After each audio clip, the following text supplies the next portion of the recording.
On our home servers, we claim allegiance to different factions, playing to measure individual skill, or the reputation of our outfits, or simply for the glory of battle itself. But we have longed for the spectacle and exhilaration of massive competition. Hundreds of players facing off on a level playing field to determine who will reign supreme. On this battlefield, players from around the globe stand together in their combined might as servers to participate in the ultimate expression of teamwork and the largest competitive events in gaming. The tactics from live server play will likely get you killed here. Organization and communication are key. Victory is seized by quick-thinking commanders and agile and creative squads. More than their individual skills, you must rely on your teammates to band together as a cohesive force to drive the enemy back. This is Planetside, the way it is meant to be played.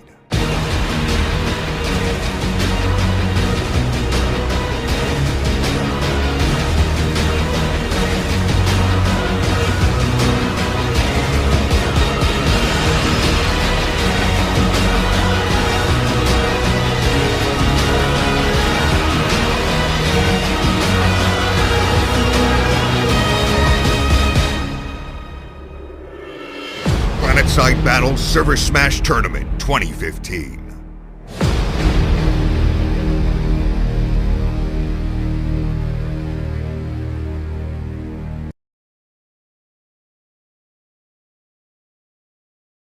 Hello everyone, and welcome to another ServerSmash. This is number 49. This is Emerald versus Cobalt.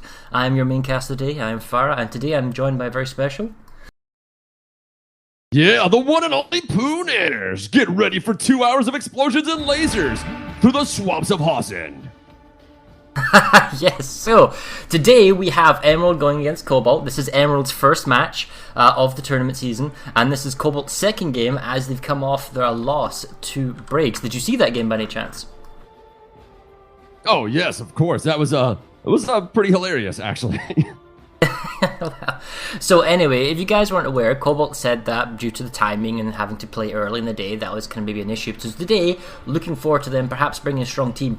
Cobalt, as I'm sure some of you may be aware of, maybe some of you aren't, are the defending 2014 champions, and they go against what everyone assumes to be the strongest team this year, that is Emerald. So I'm really looking forward to seeing what the outcome is. And today we are playing on, what continent are we playing on, Poonanners? Hossin. Some swampy, marshy goodness. You know, on Hossin, if the mosquitoes don't get you, the mosquitoes will. I was thinking more like the DACA TR Maxes, but yeah, absolutely.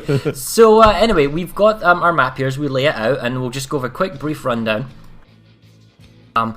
We have a number of neutral territories, ranging from Nettlemire Gardens, which is a wonderful kind of surrounded base with a big treetop. We've got Eastern Substation. We have our central neutral base, it's Ixtab Power Amp. Or Ixtab Amp Station, sorry. We've got Nason's Defiance Triple Way in the center, that's up for going. Broken Vale Garrison, that is everyone gets a turn base, it pretty much flips back and forth all the time. Moving into Wainwright Armory is one of the last neutral bases, and then we have a straight up contention between Sharp's Run, which is still Sharp, and Edgewater Overlook. So that is a break rundown of the map. Emerald playing NC, is that a surprise? Did they like that? Actually, they've been favoring TR lately. I think it was because Synthesis was pushing a lot of the leadership for a while, and he was AOD for a while, and then now he's switched around. NC has definitely been an Emerald mainstay for a while, but on the server, Emerald's been pretty weak since the max nerf. Really? Okay. And what do you feel about this map? You know, because we have Emerald starting from the north and Cobalt starting as VS from the south. So, I mean, Cobalt played... in the south, the last time they played on Hossin, which was against Miller, and in that game, they did really well in the center and the east, but unfortunately the west lane just gave up on them. Do you see any perceived strengths or weaknesses on this map?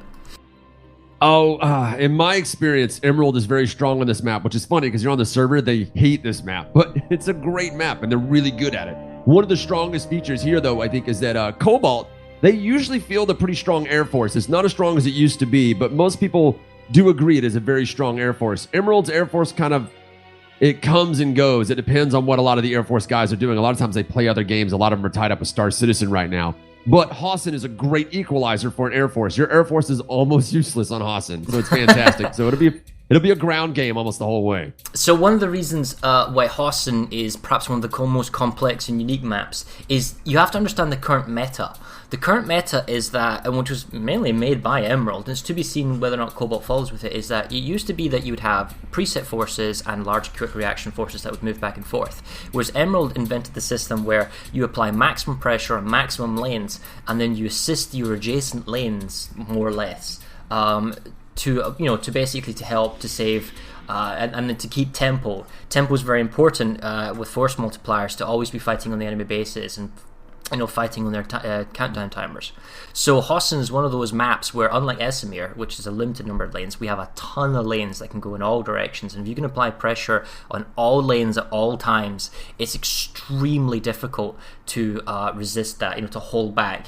And you might have one good platoon or two good platoons, but when you're fighting over 7 or 8 different lanes and your Air Force can't be super effective because of the low brush and hanging tree line, that's going to be something. And another thing we haven't done on this map before, Poonanners, is the Cloaked Sunder. This is the first ServerSmash on Hossin that has a Cloaked Sunday.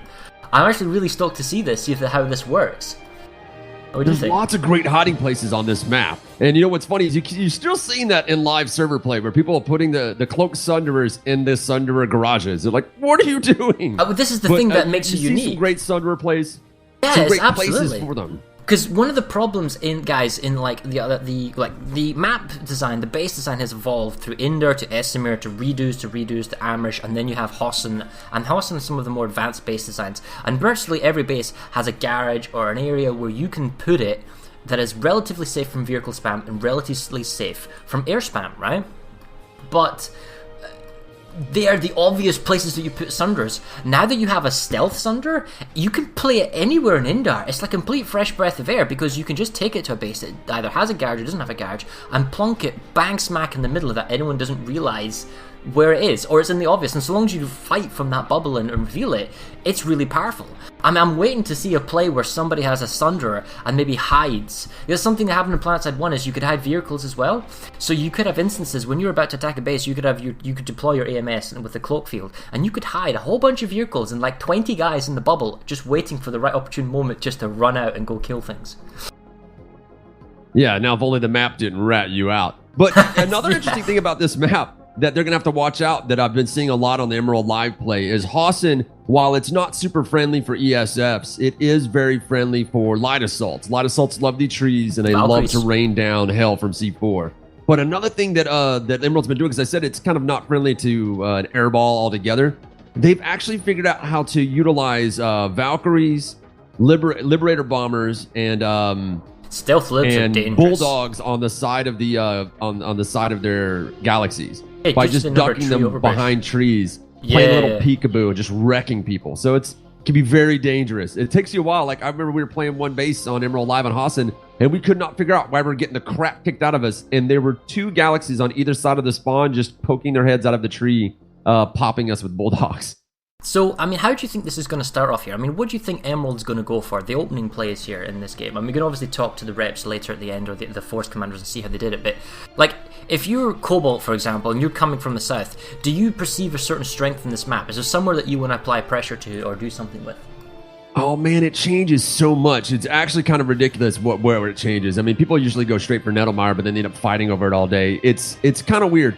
Emerald, what we try to do is we try to go for the base that we're going to be able to cap immediately and save the long bases for later. But then sometimes they expect you're going to do that and they try to second guess you. The main trick that Emerald has always employed ever since Limgar basically set forth what he considered to be the ultimate tactic was always be attacking. If you're always attacking, they're always defending. They can't gain any points. So where do you think So Emerald's going to snatch attack? as much as you can. You're going to have... Yeah, you're going to just keep spread the it timers equally, or...? going, even if you don't mean it. Alright, okay, well, let me just take off the TeamSpeak overlay.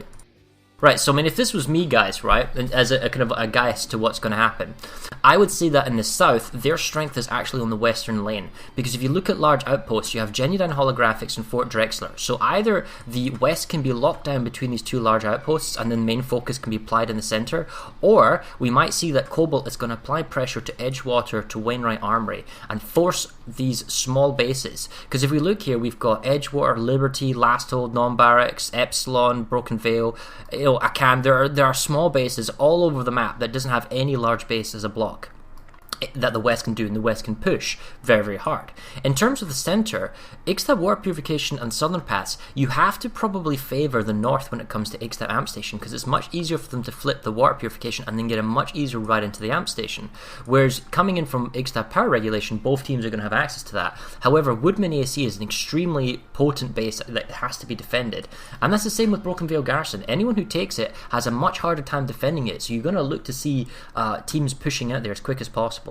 Probably Emerald will want to take Broken Vale Garrison just to defend their flank against a Construction Site Epsilon, and we'll probably see that Nason's Defiance as being a long-based cap time base being taken later, and only small forces being sent there in the beginning. In terms of Eastern Substation, that's kind of an interlink between Genesis and Bravata, two large bases that could go back and forth. And we'll see Nettlemire Gardens. That may be a base that gets at least contended so that there's no pushing into the Mulak tech plant, although that's not the only tech plant that the South has. They've also got a hand in.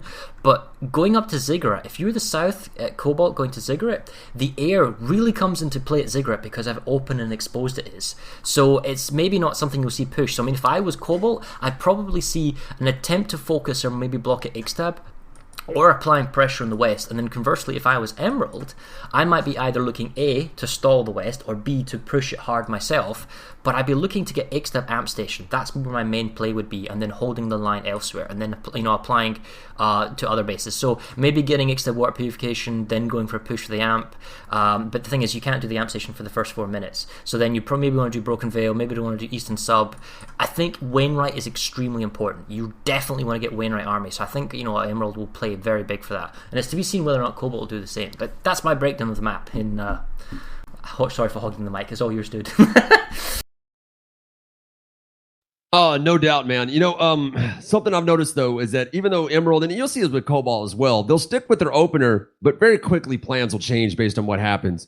And it's really funny because they'll very quickly try to figure out what the other team is doing, and then that's where the real fun is trying to interpret very quickly the other team's reaction to your opener. And a misinterpretation there can really crush you. I saw one where Emerald, I think we were playing against, I think it was Cobalt, it might have been Briggs. It was an Amrish fight where they rushed to that main triangle at the top. I think it was like Raven's Landing was the one they really wanted. So they had a central galaxy pull. And after that, it just went downhill. But we thought they were going after a different base. We completely misread their reaction. And then after that, they just locked up the whole continent. Okay, we're 2 minutes out, so I'm just going to play our last intro and then we'll head to our respective warp gates. We'll be right back, guys.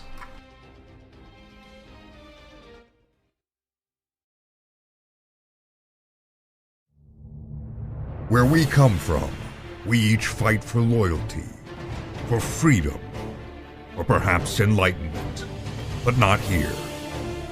Here we cast aside our disparate beliefs, our barriers and preconceived notions, and band together as a global force to engage in the largest competitive battles the world has ever seen. We are the squads, the platoons, the empires and servers, full of players coordinating a complex game of strategy and tactics. This is where combined arms happens. This is where war comes to play. This is ServerSmash.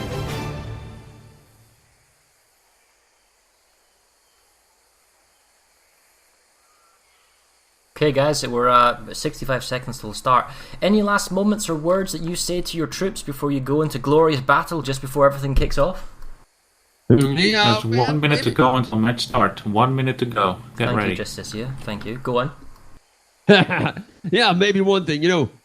Men, you're used to rolling over people. You're used to bringing that freedom. You're used to showing people that we don't take nothing from no one. Well, this time, maybe ease up a little bit, Go for the throat. You reckon important questions need to be asked? Emerald going for the continent domination? I heard they asked if they could leave the continent so they could go to Indra and capture the crown after they capture all of Hossin. I know, and I think the final ruling was no on that one, but that would have been pretty dang funny. They are already planning on. But we did that every game, even the game the one game that we lost. But every game we always plan on what are. That's part of the plan. What we're going to do for celebration victory. 7, 6, 5, 4, 3. Oh, only a couple of galaxies here as well. 1. Oh, yeah. Go, go, go. Good luck, everybody. Well, you've been seeing that more and more in Planetside, that you've been seeing more galaxies at the actual warp gate ever since you could spawn on galaxies. There's also it's the, like first there was none, and then it was a proxy handful, repair. and then now it's at least 2 or 3. Well, in some instances, when the base caps is not quick enough, as we're watching this air pool coming out, very impressive number of sites, but often you'll see the instance where you might want to bring maxes to the fight, and on bases where it's not super urgent that you get there immediately. We can already see that there's a split force. Yeah, I think Wainwright Army, I think there's a huge Vanu Scythe force from Cobalt heading towards probably Wainwright Armory and possibly also Edgewater Overlook. By the way, going for Edgewater Overlook is super easy access from bases like Construction Site Alpha. Yeah, Emerald looks like they've evenly spread just about everywhere. I see a bunch of them over at Ixtab Southern, but they're just spread out. It looks like they're hitting basically every base and probably focusing most people on Eastern Sub. There's also a decent amount of people protecting Aiken Southern. Oh wow, they're actually going for Edgewater. They've bypassed Wainwright. They went straight for Edgewater Overlook. Yeah. Now this is a base where you can actually get a Sundra hidden up behind the Alpha cap point. But they're in... Wow! The Emerald Air Force has turned up as well. This is an interesting airfight going on because you don't necessarily need to bail. You only need to put down the bare minimum amount of people to actually cap the point, and then you might as well keep people in the sky. They've already hacked the vehicle terminal. They already put out a Sundra.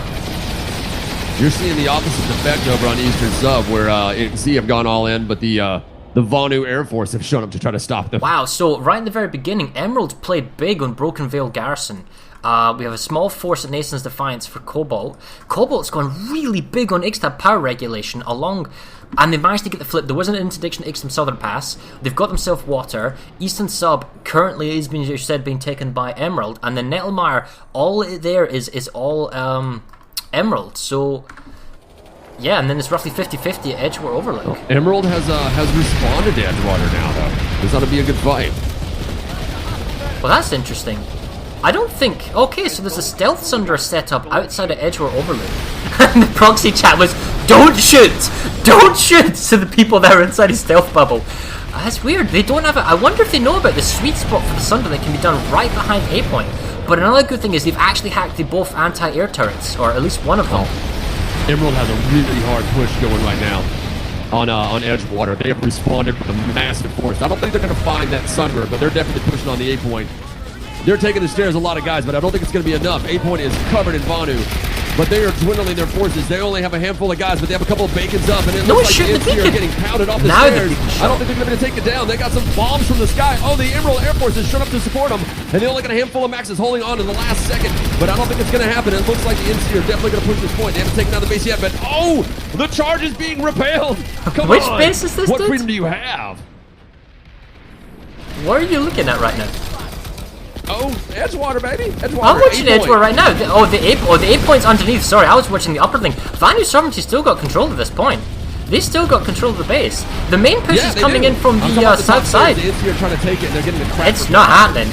And they've got Air Force pounding away, but it's not doing anything. No beacons, but they didn't need to be beacon. I wonder if the NC are going to be smart enough to flank around the sides. Sitting in bodies, the cap point coming in the back door. Dude, seriously, the back door's right there. The NC can just drop down and go around. Guy took the back door. It's fantastic. It's what But in the all earth, fairness, man? they don't have a lot of people covering it. Oh, they're panicking now. The more galaxies are coming for reinforcements. Population numbers. They got an opening. It's not enough. But the thing is, what is that Sunder doing? That stealth Sunder's been spotted. All the reinforcements and people are dying are spawning way off to the east. It's a secret. Yeah, but it's not even revealed anymore. It's a crap location. It's going to lose on this base. 90 seconds with all this pressure.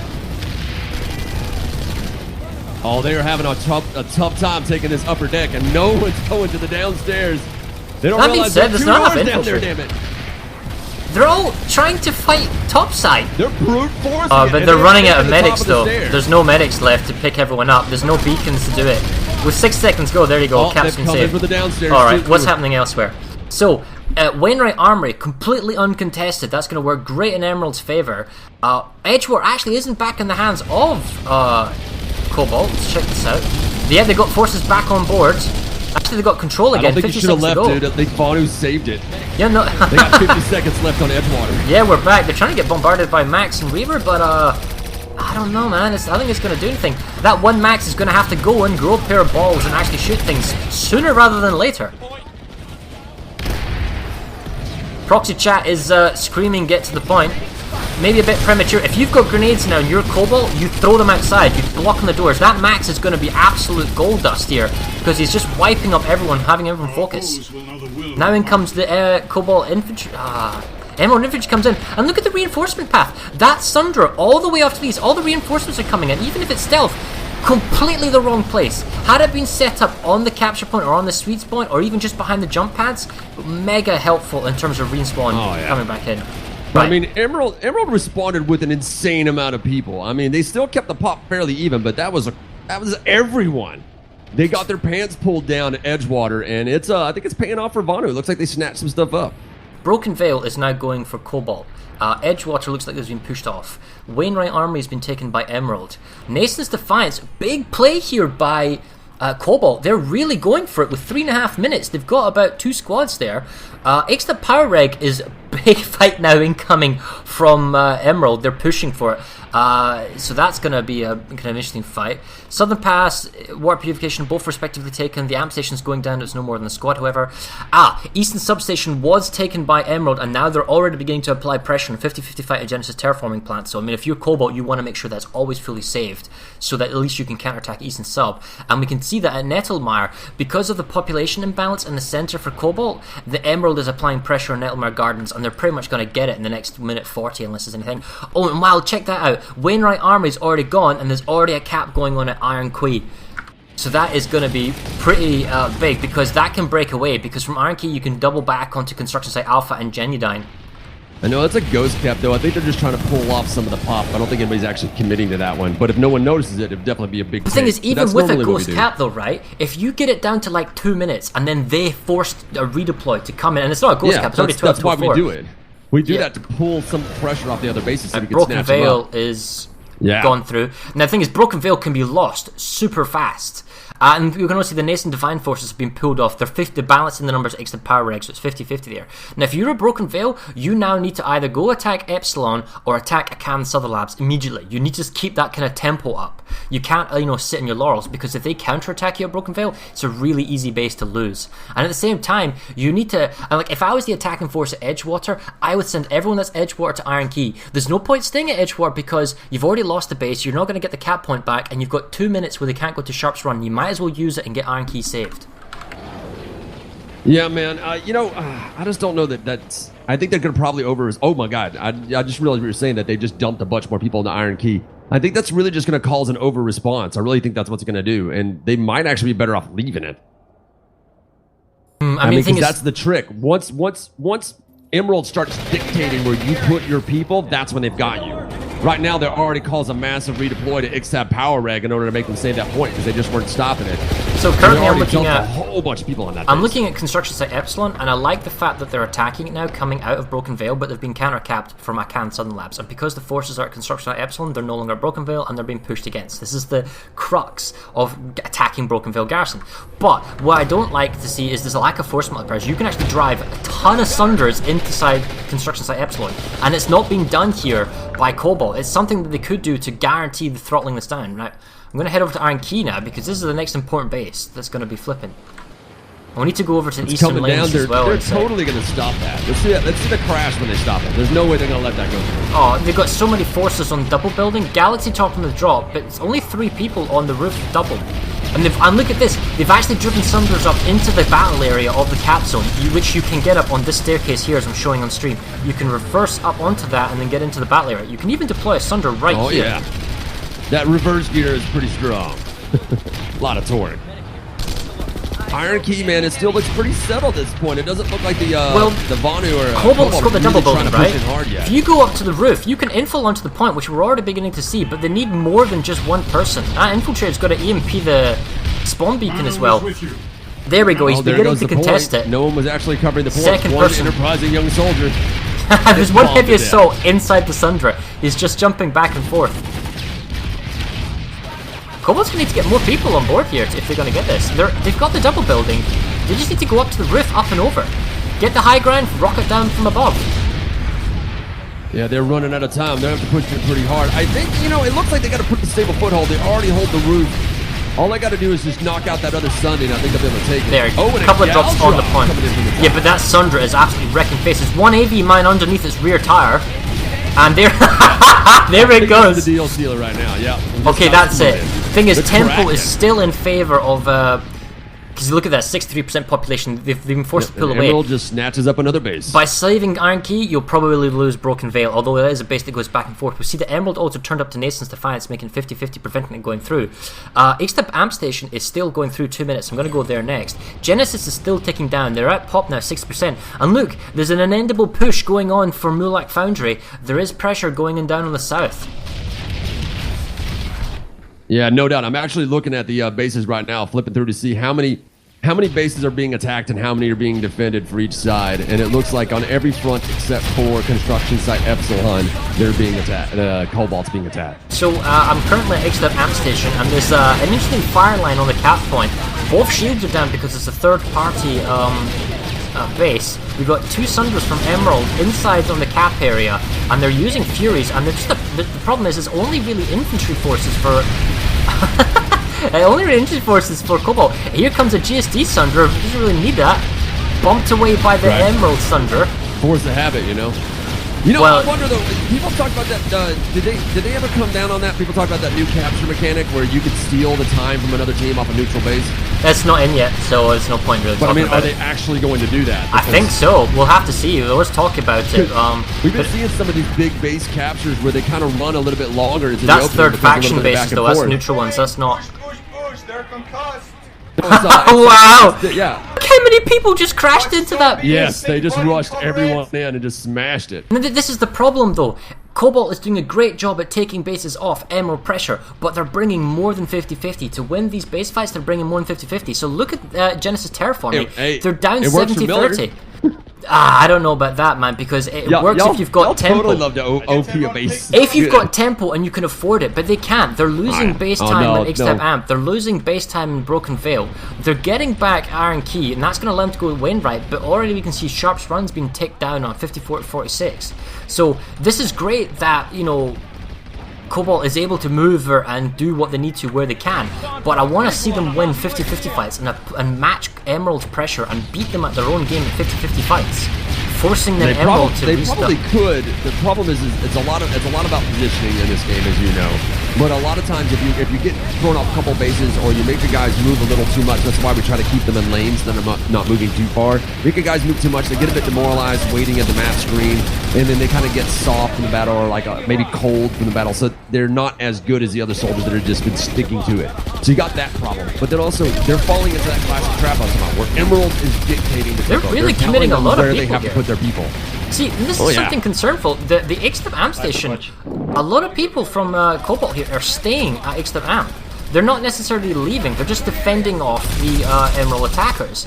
Now, this is working wonders for Genesis Terraform Plant because... If you're staying here, destroy those Sunders. Oh, they're staying. Looks like some of that. 4.5 minutes for X-Step Amp. 4.5 minutes for Genesis Terraforming. You do not give up Genesis Terraforming to capture X-Step Amp Station. Well, you know, yeah, maybe you do. No, you don't. I'm just messing. Three-pointer? Well, Yeah. They already piled in on Broken Veil, and Emerald's already stopped that cap too. I can understand, right? I'm overlooking at Genesis Terraform right now, and right, so they have managed to capture themselves Charlie Point from behind, although it is flipping back now again in favor of Emerald. But it's very important to keep tempo, to control... Oh, this is a wonderful Sunder deployed right next to Bravo by Cobalt. Some Air Force could pick that down if they're paying attention because it's not stealth. But talking about tempo, you do not want to allow the enemy to force huge amount of cap time on your base, because it means if you push them off, you then need to stay there and defend as much, like a huge amount of time to get the whole cap timer back to your base, and that means that those attackers can go somewhere else and apply pressure elsewhere. So it's all about By the taking way, control of the map. Thought I'd point this out. Emerald has another Sunder back home for an Iron Quay. And they're down to a minute. Yeah, they're down to a minute, and this is the thing. And this is another thing that you can do, is if you're about to cap a base and you're like 2 seconds to go, and then you make a save, you've got 4 minutes to get back there. If you get back there in 2 minutes, that's only a 2-minute base capture, then the enemy's not ready to handle. Yeah. Well, that's another Emerald trick, though, is that we'll let them go ahead and dump all their people on, and once we notice they've dumped a lot of pop, we'll jump on another base and go ahead and abuse that timer, and then we'll wait, because usually people are way slower in redeploying than we are. So wait till we see their people have left the pop. They won't stick around for the entire capture, and then we'll dump all our people there again. It's another momentum trick. We talk about that too. It's not just momentum in base captures, it's momentum of like in the actual base fight. If your guys are getting kills, they will continue to get even more kills even when the population comes up until there's a massive imbalance. This is how you can win a 50-50 fight if it doesn't start out a 50-50 fight. If it starts out 60-40 or 70-30 and they slowly bring it up to 50, well, it doesn't matter. They've been getting the crap taken on them so hard that your guys are on fire, the guys who are attacking. So you've got it. You can't let that imbalance go for too long, or 50-50 will not handle it. Okay, we're actually watching one of the air battles going on. The Air Force was brought to Genesis, but now it looks like it's moving up over the amp station.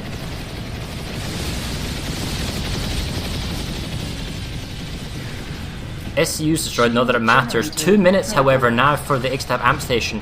Genesis terraforming has been stalled and saved. This is now going great in favor of Cobalt. Cobalt's going to lose Broken Veil. I wouldn't worry about it too much because it's going to go back and forth all the time. Looks like Iron Key's been saved.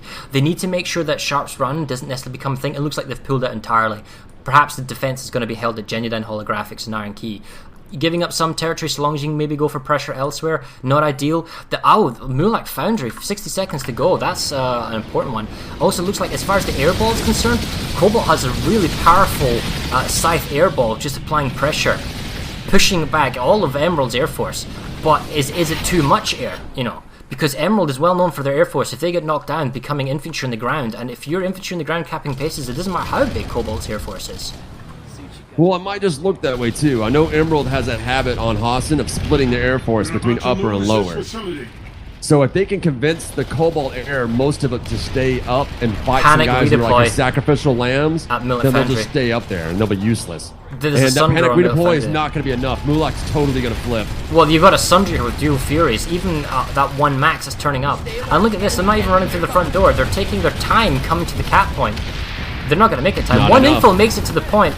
2 guys on point, but it's not enough. Not enough.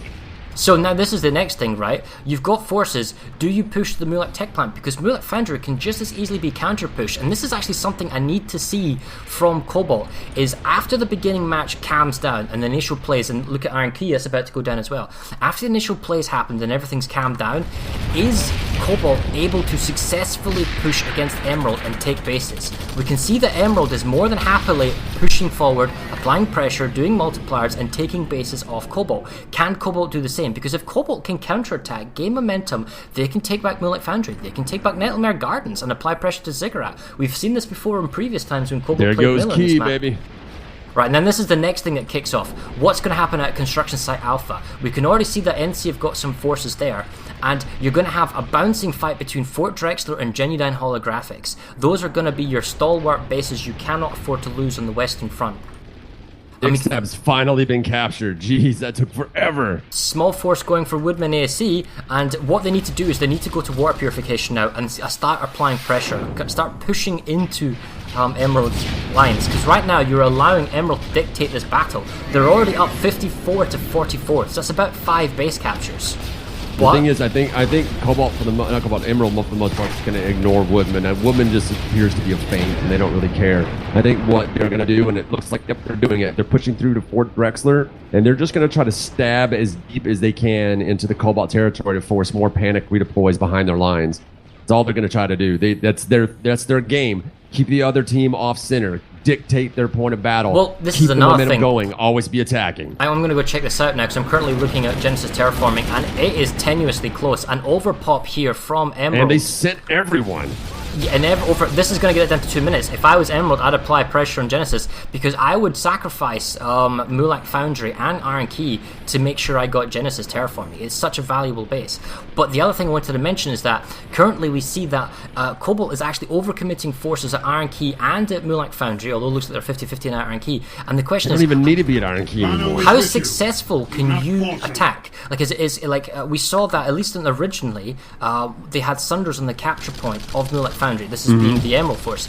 I don't see Sunders on the point for the Cobalt Force. I don't see the Force multipliers. I see plenty of Sunders around the base, providing spawn options, but I don't see Maxes and I don't see a Sunder in the cap point. So hypothetically, if a 50-50 pops does spawn in on Mulak Foundry for Emerald, they could push the point quite comfortably. You don't have that same kind of rebuttal that you get from having a Sunder on the cap point. Well, there's one thing Emerald likes, is a nice, comfortable takedown. We don't like to try too hard. A lot of us play from our couch. And Huracan Secure Storage is also beginning to tick down. Pop is actually sometimes deceptive because where the cap point is and where people are from Huracan Amp.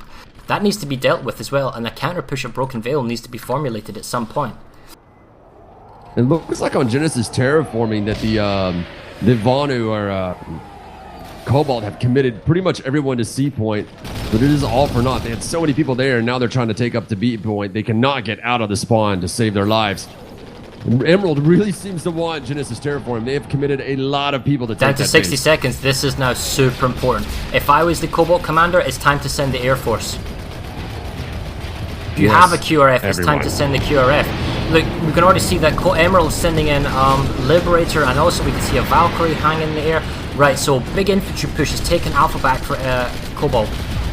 Yeah, well, that's the big problem with these 3 and 4 point bases is you have to play a game of whack-a-mole, and that's what the other team can do. Can find the point that you're not really defending because no one's attacked in a while, and just touch it and give your team enough time to redeploy.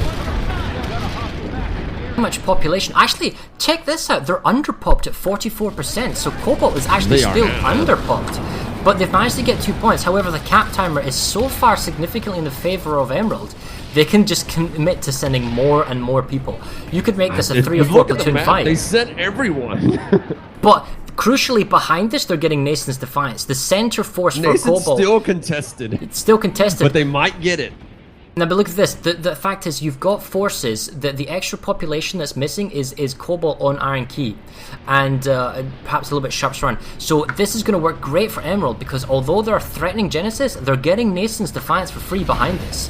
And then if I was the Emerald commander, I might choose to push straight into Gurney Dam, go for the Jugular, Gurney Dam, Lambda, Hunter's Blind, go straight for the Warp Gate, or send those forces from Nason's Defiance and just dump everything on Genesis and just get that extra population. And there's just no response on Nason's. Nason's has got 5 seconds to go, and I don't think Cobalt even noticed it since he's dead center of the map. I don't know how they didn't spot that. It's like a blind spot. It's how the force has been committed, because I think what you'll see is the eastern and central forces of Cobalt have been sent to Genesis to, and the western forces, they're all fighting around Iron Key, or Construction Site Alpha, or some Sharp's Run, or some diversions at Woodman. There was no fighting on Nason's Defiance itself, though. I feel like Cobalt's leadership is thinking, well, if Emerald's committed so many people to Genesis Terraforming, there must be a reason that they want it. We can't let them have it. Gotta be just if you're Emerald, do you stay here and defend and fight for the space, or do you go to Mulak Foundry? Because Emerald doesn't really defend. Well, we got 70 seconds until Mulak Foundry. Well, the best defense is offense. Is that what you're telling me? Did you just Iron Man me? Always be attacking. That's the Emerald motto.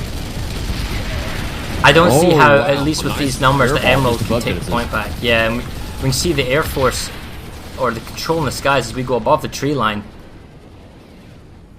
Well, Construction Site Alpha's got a little bit of action from the Cobalt forces, trying to take that base and save it back.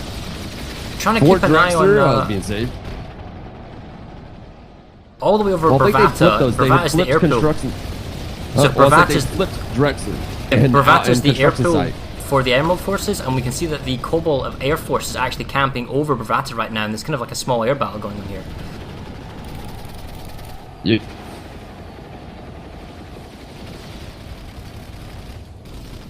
Right, heading over to Mulak Foundry.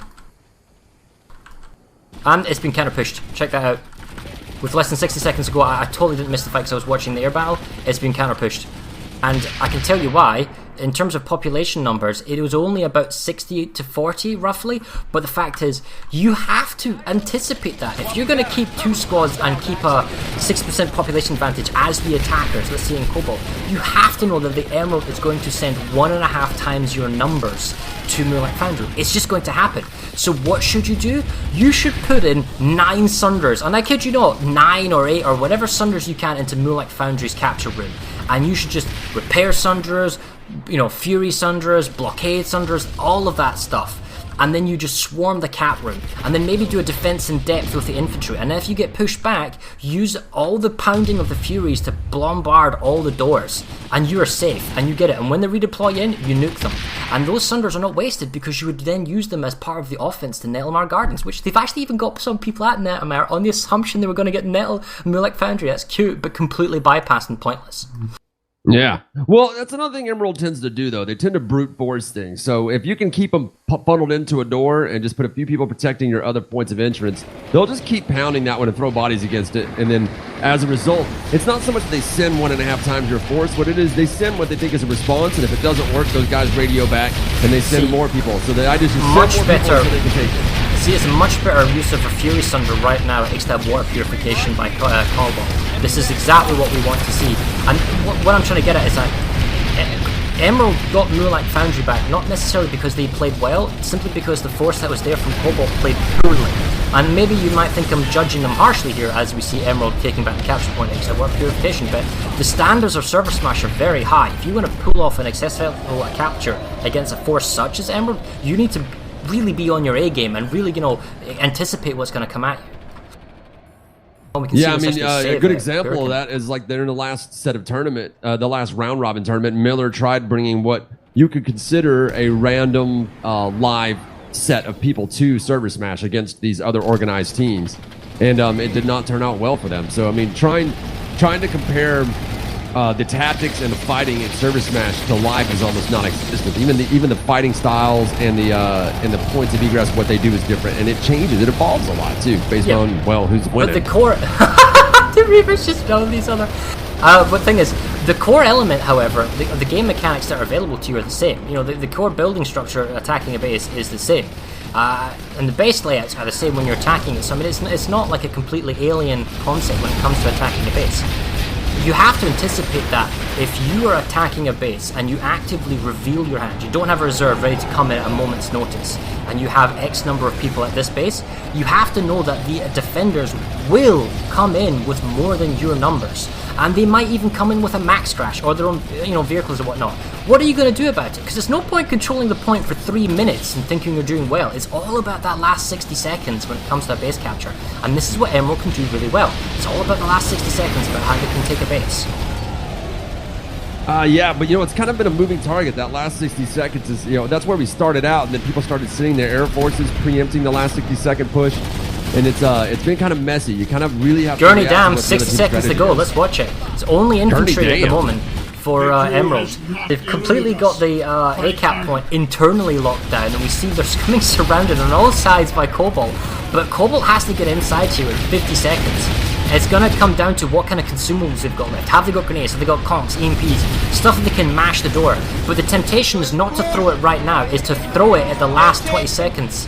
And we can already hear proxy chat from Cobalt is telling everyone, run in! But you can't just go in willy-nilly one at a time, they're piecemeal. coming in. I think this is classic Gurney Dam, though. Gurney Dam's one of those bases that just flips back and forth almost the entire smash.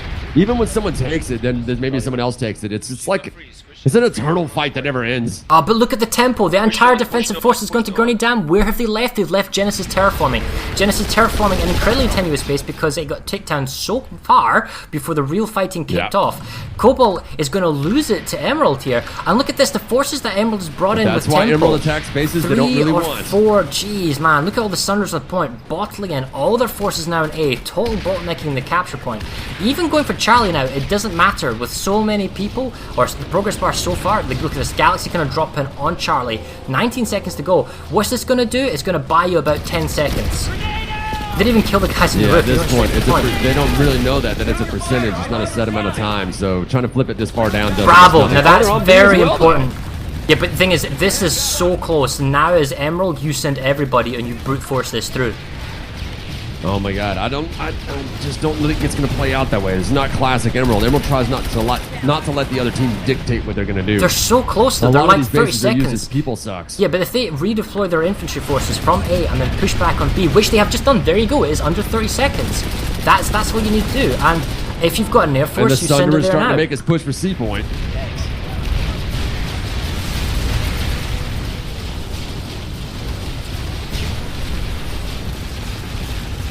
10 seconds. I don't see how the infantry forces are all tied down at Charlie can even apply pressure to B. A point is completely swarmed from the spawn room. Cobalt's gonna lose. Oh, what on earth is going on here? What? Is that like a hero infiltrator or something? No, it was some light assault that got himself really far, but there you go. Did not expect that to happen, man. That is big. This is pretty much like the Bravain PMC and the Genesis Terraform are linchpins to the defense. Now, in the grand scheme of things, it's still not horrendously bad. We still have Mulek Pass going into Mulek Tech 1.5 hours remaining in the match now. 90 minutes remaining. And you've got Ixtab Southern Pass going into Ixtab Amp Station. So hypothetically speaking, that's not terrible. The problem, however, is Gurney Dam and SRP Hydroponics both lead into a lot of base territory into the center. And this is the thing, we are, as I was saying earlier, we are seeing Emerald here applying pressure and being able to take bases. They are able to not only attack a base, I mean, Cobalt by more than is able to attack a base, but we are only seeing Emerald being able to lock a base out, to basically commit the whole 4 minutes and get a base capture done.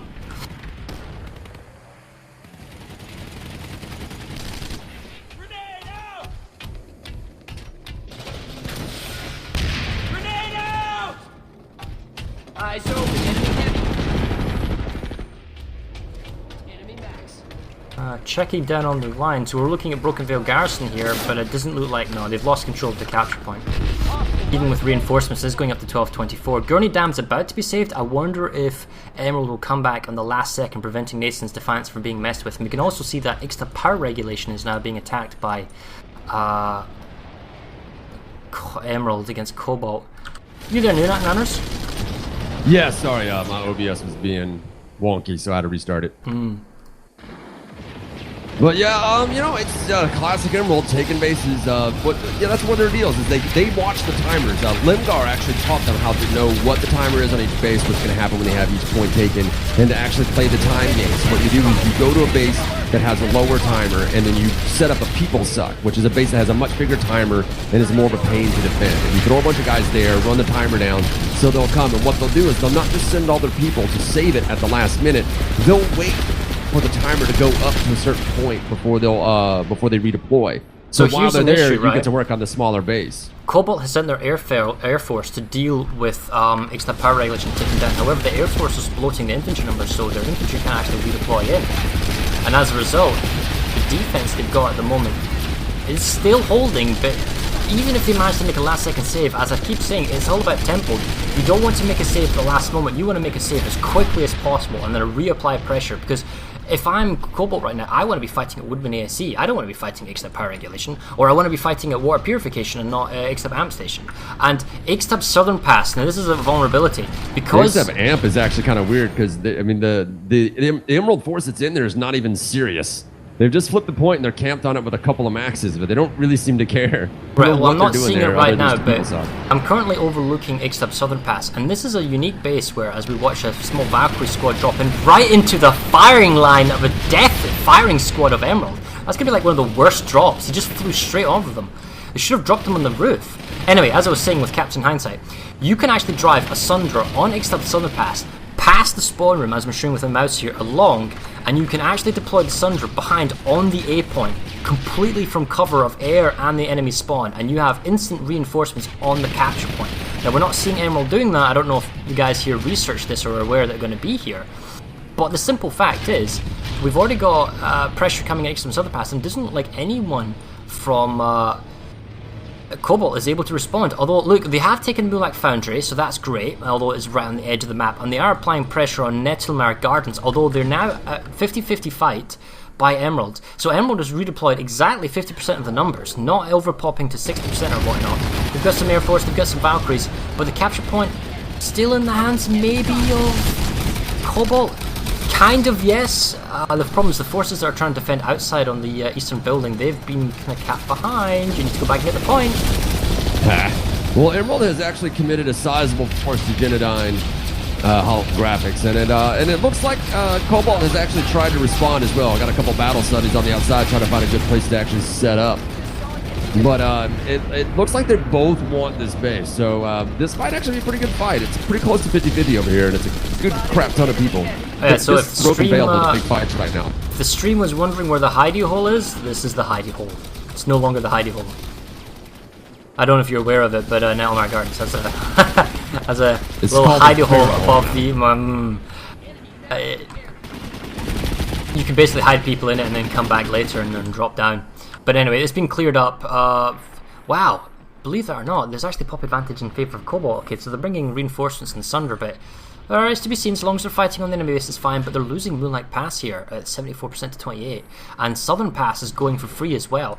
Jeez, it's completely falling apart, and this is the problem we're seeing with Hossin. So many lanes, so much pressure. Emerald is just ripping apart Cobalt at the moment. Check out SRP. Yeah, generally you don't see this sort of complete crumbling until about an hour in, so this is kind of early for them to start to fall. Well, you can apply pressure. The important thing is the large outposts that prevent multiple small bases from being attacked has been broken. That is Genesis terraforming, and you see 3 bases on all exits from Genesis being applied pressure to. Genuine is being held. Drexler's barely being fought after, and it looks like the forces of perhaps Iron Key have fell back to to Drexler. Broken Veil was being attacked, but it looks like Emerald just came back mid-save. And now with 17 seconds to go, the small huddled force of Emerald is somehow able to hold the point. Right, here comes a whole body now of Cobalt. How are Man, they holding that point? that was so close.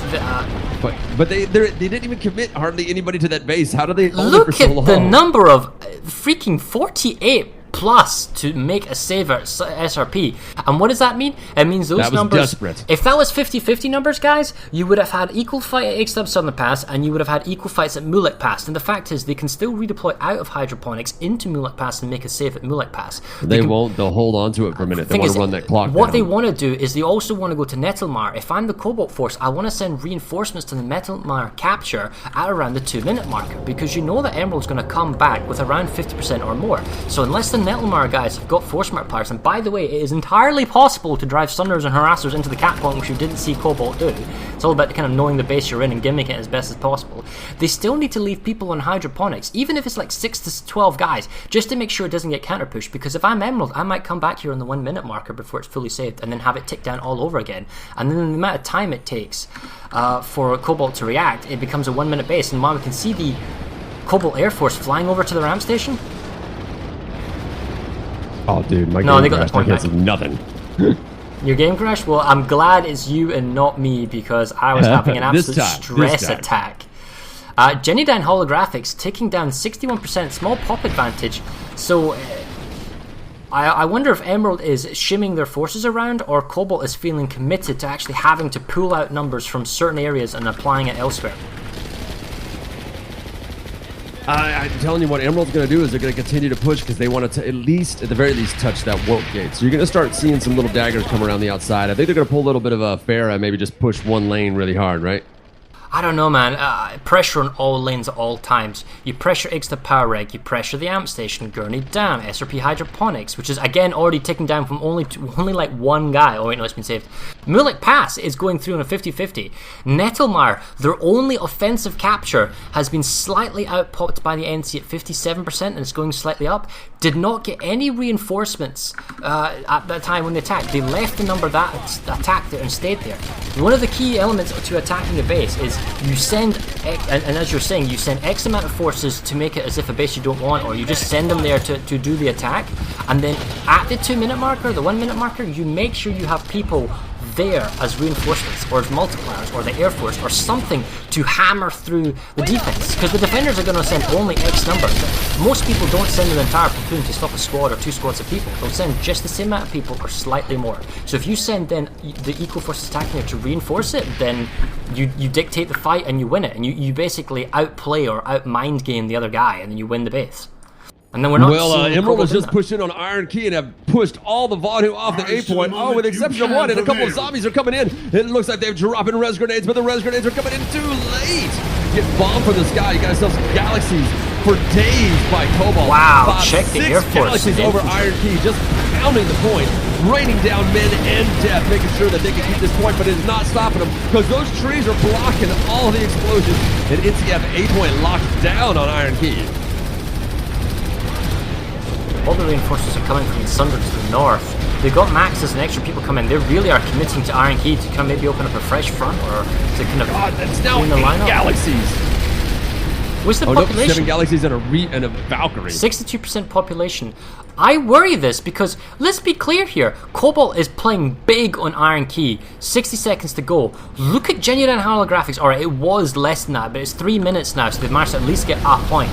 This is fine playing chicken with Emerald, so long as you do not lose the infinitely more valuable Genuine holographics. Well, they just decided to put on Gurney Dam. You know, they were using Iron Key as a people suck, and they did the same thing to Gurney Dam, hoping they would push into Gurney Dam, but they didn't. Pressure multiple places, multiple areas. That's the game they're playing. It's not just Gurney Dam. To see which base you win. Yeah, but it's not just Gurney Dam. Look at X-Tab power regulation. X-Tab amp station is about to be isolated. So even though it's about to be fully saved, you're not going to have any ability to respawn back in. It's going to be cut off. You're going to have to fly in now. Well, they know what they're doing. They were never really fully committed at the amp station for a while. They were just poking at it to pull people off of the galaxies are slowly being picked off. And is this their Air Force or is this their platoons having spawn options? Because I have no idea. Galaxies but it's a lot of resources going down the drain. Yeah, 450. That's a. But they got it though. They actually won one. Yeah, guys. We'll try not to That'll turn the momentum. This is the points. But the thing is, they infinitely lost at Gurney Dam as well, and X-Tab power reg is going to go down. 53% population advantage for Cobalt. Looks like it's actually beginning to flip. Well, let's go over there and see. The question is, what does Cobalt do now that they've got Iron Key? Do they go back and secure Genuine holographics? Do they apply more pressure and go north? Doesn't do them yet, because that's what was the play from Emerald. They wanted them to take Iron Keys. So they could take Gurney Dam and cut off X-Tab power and X-Tab amp, get 2 free bases. It was all about trading 1 base for 3. That was easy math.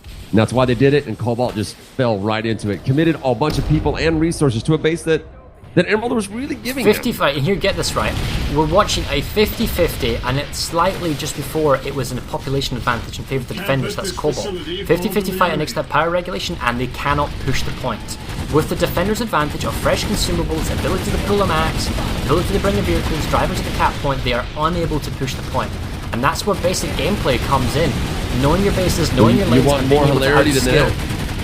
More hilarity than that. Now that they've taken the bases they've wanted, and now that they've basically sprung their trap and everything is done, the populations are all pushing around trying to take bases they can't take back. The NC have now completely redeployed back to Iron Key. They're like, now we want this base, but really they're probably just going to farm it as a people suck. Wait, you can see that Construction Site Alpha has actually been pushed. Now, I want to go check this out and see how Cobalt's set up at Alpha, because there's nothing stopping them from getting Alpha, and even though they're going to be cut off if they lose Iron Key, the issue is, how are they setting up the attack? I'll be very disappointed. This is, no, they're going to lose it. Chains keep on I can moving. tell you now. It's working its way up to 60.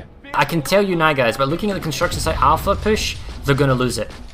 And how can I be that confident? Well, they got 1 spawn galaxy, maybe 2 spawn galaxies way up high, allowing reinforcements to drop down and in, but they don't have anything to help either. They're not staying outside the cap building, so they're basically not controlling the roof, they're not controlling the external areas into the spawn entrances, or the exits into the cap area, and more importantly, although they do have a spawn sunder underneath, that's true, they're not getting rid of the beacons, and they don't have anything inside here. What you want is 2 sunders here, maybe 2 more sunders here, repair sunders, fury options, because I guarantee you got a fury sunder pounding away at these doors. It's like having numerous grenades from your belt. You don't have to have grenade bands in it. It's just so powerful, and you haven't done that. From what I know of Emerald and watching this fight, the fire that's coming down, this is not a legit counterattack. This is just they're just letting them know, oh yeah, we're here. This right here just looks like either they're setting up or they're just messing around. But this is not a care about the space. Oh, I touched it. I tell a lie. Apologies. You know what? Cobalt might actually get this. I take this back. I didn't realize that Construction Site Alpha was actually a cut-off base. It's going to involve reinforcements from a fly-in. And the issue is that I have not seen yet large numbers of galaxies from Emerald. I see the occasional Reaver and the Reaver forces. But for the most part, I think actually, tell a lie here, Cobalt will get this, but only because the base isn't cut off. Well, here's something hilarious, too. Look at the map. Emerald has overcommitted to X-Tab for some weird reason.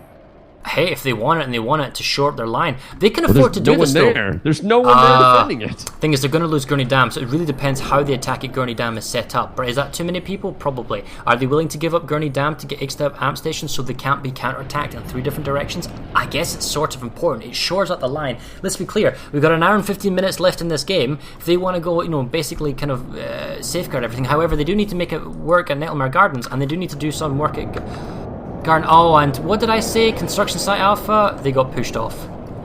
Okay, so I thought, yeah, they got pushed off because they got redeployed on. Or not redeployed on, but the gal dropped on, and there was no multiplier, nothing to stop them. You were expecting to see a gal drop, but I really didn't think a gal drop would even do it. It really looked like they were committed to the site, to Alpha. Yeah, Looked but like the the thing volume is, word. it was too weak of a force. Having infantry only on a cap point in a ServerSmash, it just simply doesn't cut it these days. You're like, dude, just walk your Sunder up here. It'll be fine.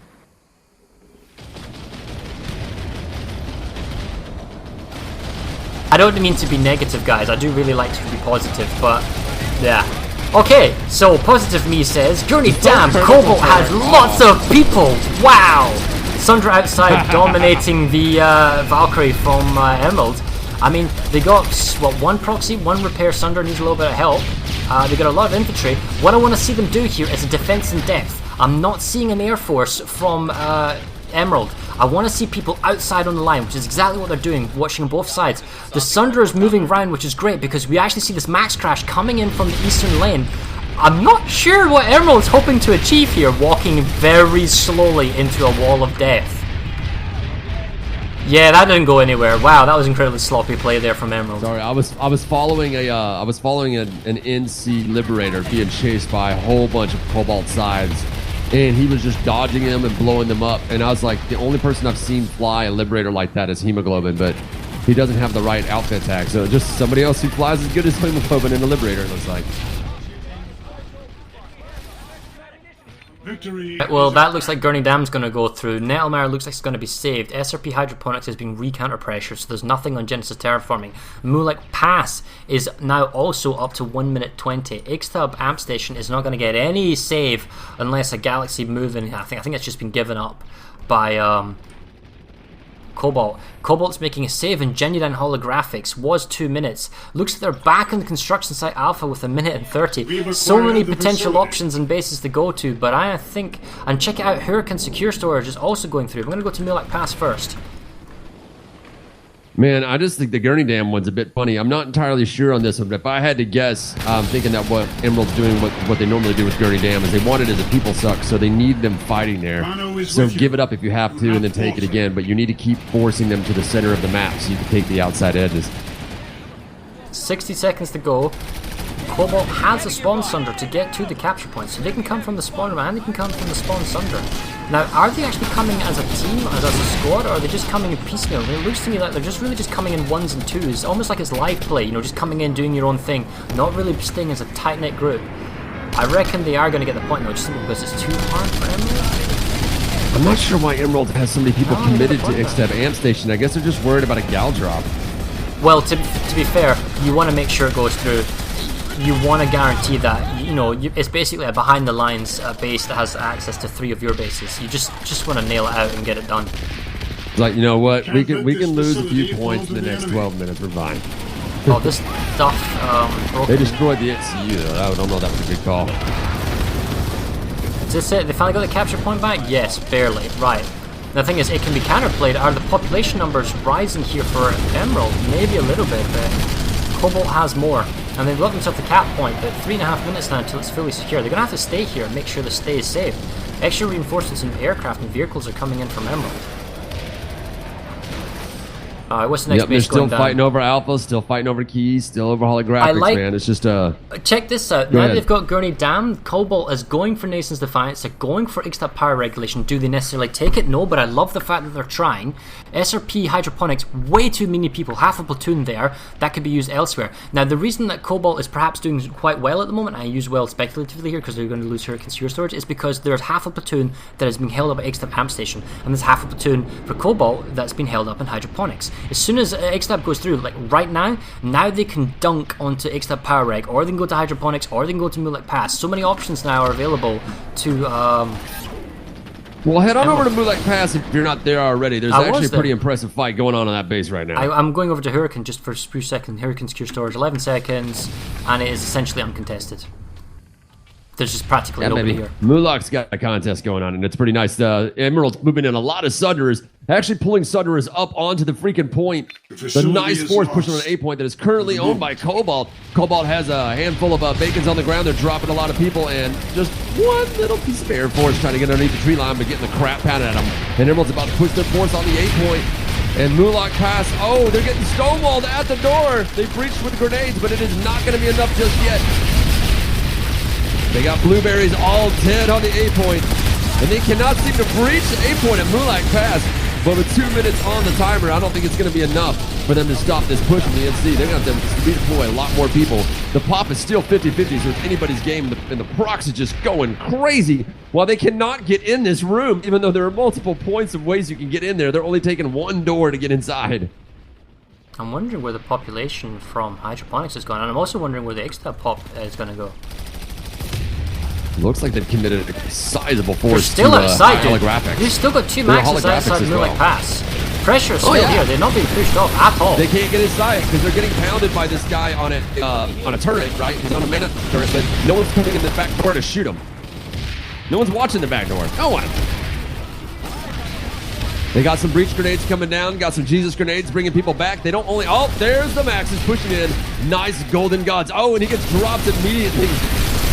They pop in material guns trying to stop the Max crashes, and they have reinforcements on A point from the Vanu. The Vanu have got it held down. Cobalt has got this locked down. They got themselves some Justice Maxes running around with their scat guns that they cannot capture the point because they're Maxes. You got to bring yourself some living infantry. What is wrong with you guys?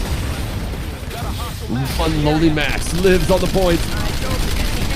Oh, that's like they brought a heavy, but they had to contend with 6 other Vanu. I didn't know. He just seemed to stop moving on that kind of little center area, contemplating the meaning of life before he got picked off.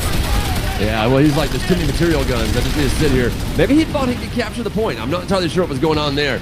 But these guys have 25 seconds left to go, and they have this point locked down. I mean, this is a fair fight. You were talking about you wanted to see these 50-50s. I mean, it's got 45, but it was mostly fair. What's good is, mostly like, fair. I like the fact that Cobalt actually has some people at Genesis. So long as they have a point or something, this entire fight at Mulek Pass becomes defunct in the next 7 seconds. Everyone here from Cobalt can instantly redeploy and spawn in or offensively go towards Genesis terraforming, provided they have 1 point. Right now. There it is. Nice defense. You know what, though? This is the point in the game. We're talking about, we're about an hour in. You start seeing battle and resource fatigue. You start seeing a lot of momentum shift. And, you know, it hasn't been that way the last couple games. Like, we just slow down a little bit. But, I mean, we were at a 60-40 game, but I think we might actually start to see something from Cobalt. I think they might actually be happy that they defended Mulek Pass. Well, the thing is, they could move their people out of Mulek Paths. I don't know if they're smart enough to realize that to go to Genesis Terraform. I don't even know if they have the logistics to Terraform, get and that's Genesis where Terraform. Emerald is. They're waiting. Emerald's ready for their that. guys I don't have think you come want to back. do what Emerald's ready for. Well, Emerald's always good at... Cobalt needs to stop doing what Emerald wants them to do. Yeah, that's why they keep losing. Check extra power reg though. Extra pop's going in. Although Gurney Dam's been taken with less than a squad. Well, they were there before the amp station was completely gone. They were trying to peg on that base. I mean, that's good, but look at the overpop they've got. They're losing Gurney Dam because of this. So you're gambling with the base that you might get or losing the base you already have. Yeah, it's true. I don't know if they've gotten hip to the fact that Gurney Dam is a bit of a baloney base, though. It's just, I mean, it does expose 3 points. You have to have it if you want to attack the NC front up the middle. But at the same time, like, it's just a mess. Gurney Dam is such a mess. They're using key as well, and the NC have committed pretty much everyone to power reg and holographics.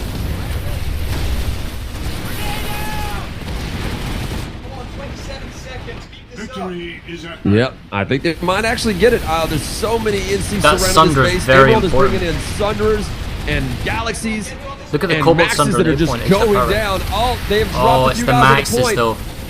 The Maxes have managed to get them on top. On the field. Oh, and the NC are pushing in. You can see the noose wrapping around their neck and tightening. Oh, and the point has flipped. That was one hell of a save. A few guys dying on the ground for the Vanu trying to come back, but it is not going to be enough. Check this out. Gurney Dam is being reinforced now by Emerald. They've already gone up to 1224 now, so it was taking down with a small less squad. Well, now they it's want being it reinforced. Well, this is something that Emerald's doing. If we could just Cobalt's lock not. out these bases for like a minute. Yeah, but this is something Emerald's doing that Cobalt's not. It's the fact that they sent like only a small token force, or even just half their force to attack, and now they've reinforced it mid-capture. So as the defenders, you no longer have one squad to deal with, you've got 2 squads to deal with. So if you're, the forces you were sending back is now not enough, you need to send more. And wow, they've actually set up a spawn sunder on the north side, this being Cobalt. Rise to the Dude, I just watched an enterprising young Vanu try to C4 a Galaxy. It was gorgeous. But yeah, what they did is they redeployed everybody over to Iron Key to try to save it. They have put entirely too many people over there to save that base, and it's pulled them off of all the other ones. It's opened up a lot of lanes for Emerald to attack. Well, Emerald Oh, and has dumped I everybody they totally have on missed power rank. Genuine Holographics. They got Oh, Genuine yeah. They've been Holographics. fighting over there for a while. So that means that Terraforming and Gahanan Research Labs are going to become vulnerable. They are also potential bases that can be taken. And Gurney Dam, check this reinforcement conga line coming in here from... This is another desperate redeploy in the last second. And the thing about Cobalt is Cobalt always makes me feel a bit edgy when they're trying to do a resave or a base capture. Emerald, you always kind of got the feeling that, now we got this. We don't know about it now, we'll come back and get it next time on the base offense. So they get it, but that overpop, Are you in What kind of 75%. music are they playing for their conga line? it's just European screaming, get on the point. Millet Pass is ticking the down again. Vanu, it's like, you know, a mix between like an island reggae and maybe like a lot of electronica. Maybe somebody drops the bass at some point. Well, 50-50 fight from Cobalt. Cobalt's possibly taking Hurricane Secure Storage back, but check out SRP Hydroponics. 60 seconds to go, and they're going to push even closer to the work gate. Yep, classic Emerald. That's really what they want. It's a tactic we call booping the warp gate. Wow, they Although just lately- nuked all of the Cobalt force that came to save it there. Nice. So I left Gurney Dam. Oh wow, for the wrong I've got time. warping. I think the server's having a hard time. I haven't had this for ages, where, you know, everything warps around the minimap.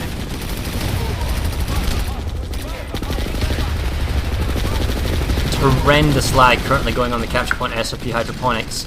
I think Emerald might, Cobalt might. Well, I don't know what's going to happen. Let's just wait and watch. Emerald is getting pounded hard on hydroponics, and there's a lot of encouragement coming across the proxy. Lots of dead guys, lots of Jesus grenades, a lot of people not pressing except for some There you reason. go, I guess they want done. to protect their KD. Lots of dead maxes. Oh, and the Vanu have secured the point. There's not enough NC to defend them off. The point has been stopped. Get ready for zombie wars, guys. So, SRP Hydroponics has been saved for Cobalt. Hurricane Secure Storage has been captured for Cobalt.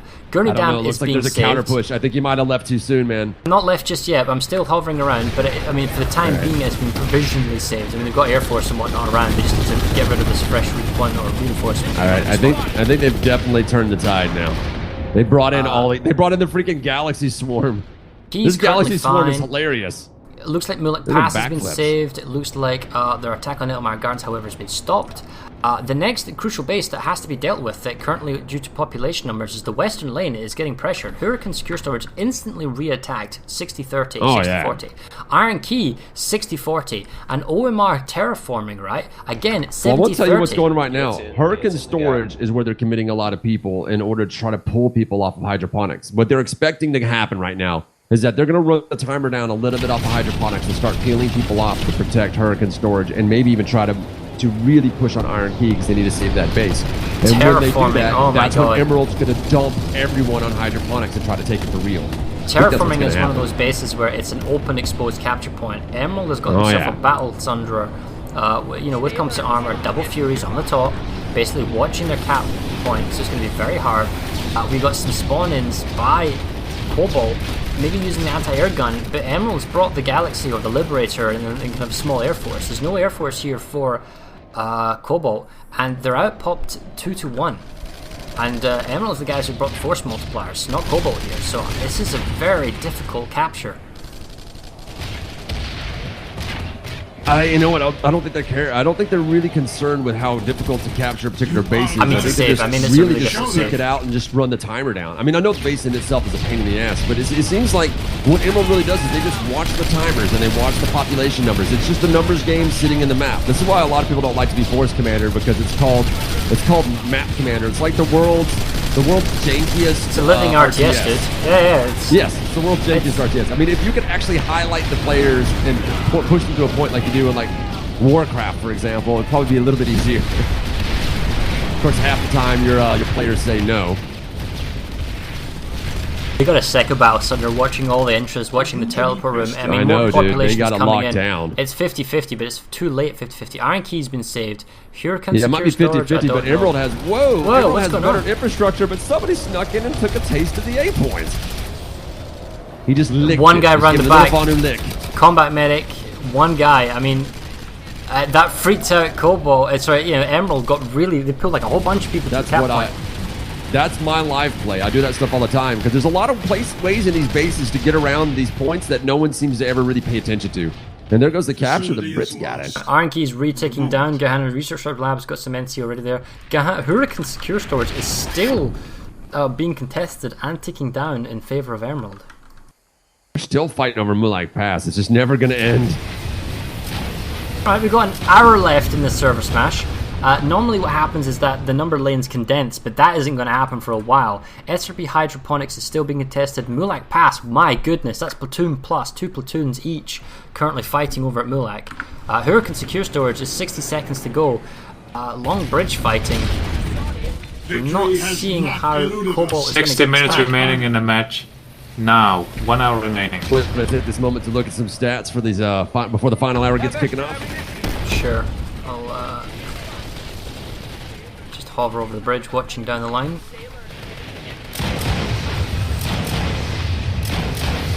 Tell me what's doing with it. I bet the Orion is not the top dog right now.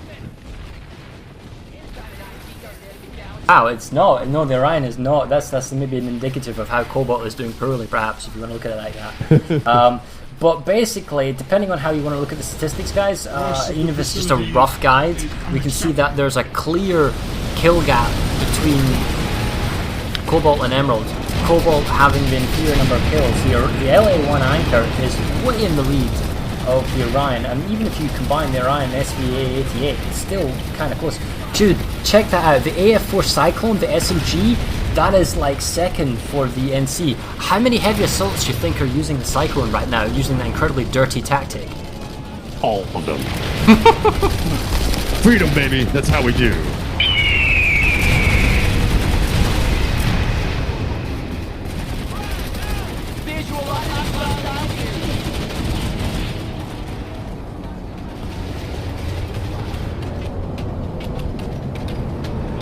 Still there, Farrah?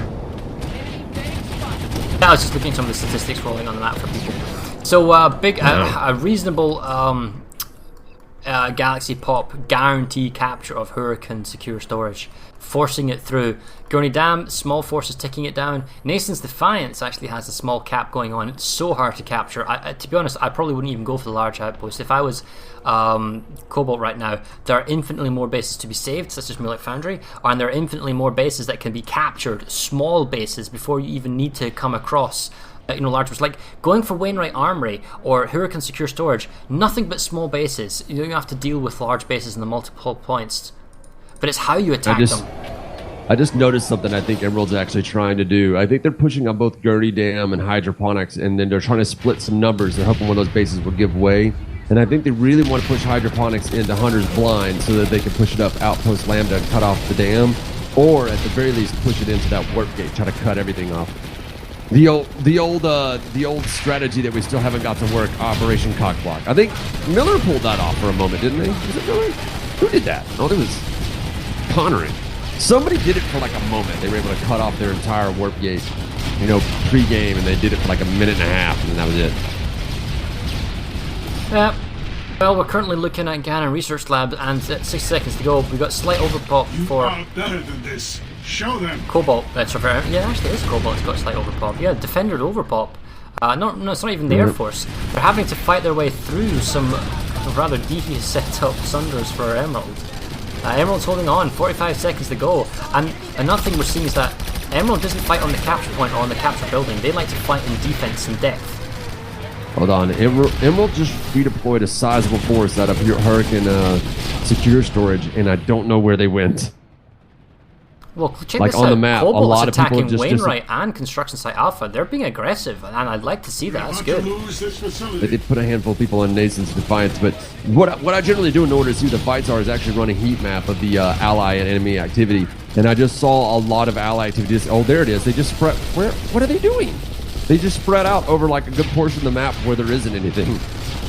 I think they're just kind of stopping some of the defenses. I think they're actually setting up for another attack on Iron Key. That's what it looks like probably happening. And then another attack on Gurney Dam. Oh, Iron Key can't be done yet because... No, I mean, they're setting up. They're trying to take those connecting bases so they can push into them. Looks like they're recollecting after that last attack of, what was it, Genodon? Wow, check this. I mean, dude, this is Hurricane, interesting. yeah. This is an interesting attack choice here because Cobalt is going for Wainwright, for Alpha, which is fair enough. They've done a save at Gannon Research Labs. They're going for Extra Power Reg. There's some attacking going at Nascent Defiance. I love this. I love the fact that they're being aggressive as many places as possible. It's how well they can do it. Mulak Foundry is being saved. However, they lost Mulak Pass, and this is a big fight that's currently going on the tech plant. But this is the thing. If I'm Emerald, do I want to attack the tech plant? Not really. I kind of want to apply Gurney Dam Hydroponics because you've already had these bases. And then go for Lambda, Hunter's Blind, Zeta. Cobalt defense is really good at retaking Gurney Dam or holding SRP Hydroponics, and they're just not letting them go through the center. But if I Emerald, just noticed that that Cobalt has their Galaxy farm sitting on top of some trees, just overlooking Mulak, just sitting there and waiting. Oh, and here they come. This last few seconds, I guess they fly in to make sure that it gets resecured. But it looks like they were just farming. They were all sitting on the same tree so they could all attack at the same time. This is a nice tactic. I don't think I've seen this before. You know, you've seen Galaxy drops, a couple of Galaxy drops. You know what? I remember Cobalt doing this to us before, and it was actually quite terrifying, where they just bring a mass of Galaxies to drop a crap ton of guys at once. I think generally they like to drop a bunch of guys in one place. Wow, but have you seen the number of Sundras that are inside here, though, by Emerald? That's a lot of Sundras, all proxy repair, all Fury or Cobalt. Yep. With They gotta watch their balcony, though. That's where those Emerald, that's where they're dropping, those Galaxies are dropping people. Oh, they gotta mine the hell up, though. How? They're gonna have a tough time marching in here. Dude, seriously, it's pretty impressive. We see that some of Cobalt are just basically charging them with their own Sundras, ramming and blowing up some of the Sundras on the rear end from Cobalt, taking out some of the Emerald ones. Cobalt has to now deal with an Emerald Sundra that's up on the capture point, so they're basically able to weasel that way up on the side steps. They're also bringing up a canister harasser, so this is them bringing force multipliers, which Emerald is really good at doing, and we're not really seeing Cobalt doing when they're offensive. Cobalt is, however, relying perhaps on more maxes coming in. I don't know if we've got any kind of backup or support helping them. No, there's no engineer, there's no infantry support in these maxes. They're really just coming in by themselves. Yeah, I think this is just the appetizer, though. I don't think this is the main attack. There's a couple of guys who probably jumped the gun. That, or maybe they're trying to turn everybody away from the balcony so they can drop in on it. That's also a tactic that Briggs is known for. The main infantry hold is currently on the upper balcony for Emerald. And they've got some guys in the cap point, and they've got their vehicles holding down double doors or large gun, depending how you want to name it. But someone just cracking that side that was PPAing them. SCU compromised. Where's the infantry, though? That's the issue. They got 57% population. The Galaxies are doing practically nothing here, unless these are Galaxies that actually offer the ability to spawn in. They're not really doing anything. No one's getting rid of the beacon, and yeah, I'm not seeing a lot of people spawn on the Galaxies. I'm not sure what the point was. Guys, look at this on the minimap right here. Look at all these piecemeal forces coming in one at a time into this building, and then just charging in, and then getting picked off by the forces. I wonder if it's the redeploy mechanic is getting them. The Galaxy moved too far away from where people were, and they just can't actually spawn in. So they're being useless right now because all the pilots that are here are soaking up population, preventing anyone else from spawning in. And then look at Malak Foundry; it's taking down as well. Genesis terraforming, nice that it's being attacked, it's taking down. If they could somehow save the tech plant and go to Millet Pass, it would guarantee it's safe. Gurney Dam, even population-wise, was taken down. I'm not sure that'll go through. Gannon Research Labs, 50-50 again, 60 seconds to go. There's another base potentially close. And the tech plant, 2.5 minutes. The longer that Cobalt allows Emerald to hold this, the more desperate it gets, the more desperate the redeployment's going to be, and the longer the momentum shift will be in Emerald's favor to come back when it's more favorable to them and just re-attack the space when the count timers are much lower. Well, one component that might work in favor of Cobalt is that, they're getting living crap kicked out of them on the tech plant. But one of the things that I've seen happen a lot on live for Emerald that is a problem even in ServerSmash is that the more momentum we get on the enemy, we start getting further and further away from protecting the A point. We start moving to the outside edges, and at some point we even start moving outside the doors, which means if people actually can just sneak in through a door that isn't heavily protected, they can just rush an entire force in the A point, and then now you're fighting guys on your back, and you're fighting to get back to the point you were meant to cover. That momentum can get away from you. I saw a handful of NC look like they figured out Emerald, and they were like, okay, we probably want to pull back a little bit. This is something I try to do with guys, too. I'm like, come on, guys, don't push me one more. You're going to take the point. The day's not over yet. You got to hold it down. And then some people listen, some people be like, but spawn room can't, get guys. This right. So on the rear, there are Sunders for Emerald. right? Tons of Oh, yeah, Sunders, and tons I of don't know why Cobalt is focusing so heavily on destroying these Sunders, because it really means squat all. You move your vehicles into the center, and you take the double stairs where the large gun is. You don't need to fight underneath the balcony. That being said, however, when the Cobalt Sunders were coming into the back of the tech plant to take out the Emerald Sunders, they were GSDing into their own tech plant. Yeah, I know. It's really brilliant. I think it's just force a habit for a lot of people. The Shiny gate must trigger. Though, they got in. Yeah, they came in from the double door section. They actually came in with Sunders in the center, and then they pushed up to the central cap through the point. stairs. And that's the way they should have done that. The thing is, they Well, should have the done this SCU's been ages overloaded. ago. We'll go check out who's there. They ran into the SCU. Yeah, but with those spawn Sunders that they've pulled, they should be okay. I know they got a lot of Sunders here. And it really looks like it's only... No, it's a deployed Sunder, so their people are coming in, they are defending the SCU, so that is Yeah, right, this is where totally the NCR, the vast majority of them are at the SCU, which is a classic Emerald tactic too, is that we pushed a lot of guys on the A point, then once they put a lot of forces on the A point in order to avoid trying to defend it, and a never-ending battle of onslaughts of maxes, we'll go and flip their SCU. Wow, and not dude. because the SCU helps, but because the enemy will actually try to defend it or protect it. It's a people suck on a micro scale. So then they rush everybody to the SCU, and we all rush back to the A points. Well, they're definitely going for the SU. I mean, it's going to be it's going down. But Iron Key is now sub 60 seconds, although there's like 70% bottom. And also the other tech plant owned by Cobalt, Ganon tech plant, is now vulnerable because Ganon Research Labs. So the SU is down. What does that mean? Well, there are still spawn Sunders up, and the cap point is still in the hands of... What it means is you're about to see an overcommitment of troops from Cobalt to try to save the SCU. Even though they don't technically need it, they're all going to come in there. Oh, no, dude. The tunnel. Because this thing's down, all of the NC forces... Oh, they can take the tunnel and get in, yeah. They're all rushing to the tunnel, aren't they? I forgot about that move, too. Because now you can abuse their tunnel against them. Because all of our vehicles were protecting the tunnel. They're not thinking to protect the tunnel from a max crash. It's just not something that crosses your mind. Oh, great. God damn it. This is going to be beautiful, man. Just as you're just feeling more as than air. Come on. Oh, it looks like they were ready for it. There is a Sunder. Several Sunders guarding the tunnel. They are not going to be caught with their pants down. Good play by Cobalt. Making sure that they are not going to get caught by this one. I did not expect them to even see that one coming. It's amazing. But you know what? Maybe that just comes from them using the gate shield diffuser on the base. Maybe they didn't realize they were defending. Maybe they thought they were attacking. Well, the thing is, the Cobalt Force brought in a whole bunch of Sunders in the back end, so going through the tunnel is really, really smart, but they were ready for it. However, check out the sheer number of Emerald Sunders that has been pressured in on the center. They know that with the SU down and defending the SU, they just need to get rid of the last Sunders that's in the back end, and they get the tech plant for free. Yeah. It's a very complex play, but they don't have enough infantry alive to take the A point. I don't know if it's going to pay off. It's a hard call. Charging in Sunders here is crazy. I mean, this is like a big play. I mean, how many numbers here? Yeah, we're up to about 2.5 plus on each side. That's... Oh yeah, they've committed everybody, dude. That's only one Sunder. Sunder's gone. Points to everyone here. There's one Sunder left, and I think it's about to go down. Well, they've taken out the infrastructure for the Vanu, but they still haven't made their main charge on A point. Oh, we got a couple guys hop on the wall, and there it is. Wow. Amazing. What else is going on here? What about the SU itself?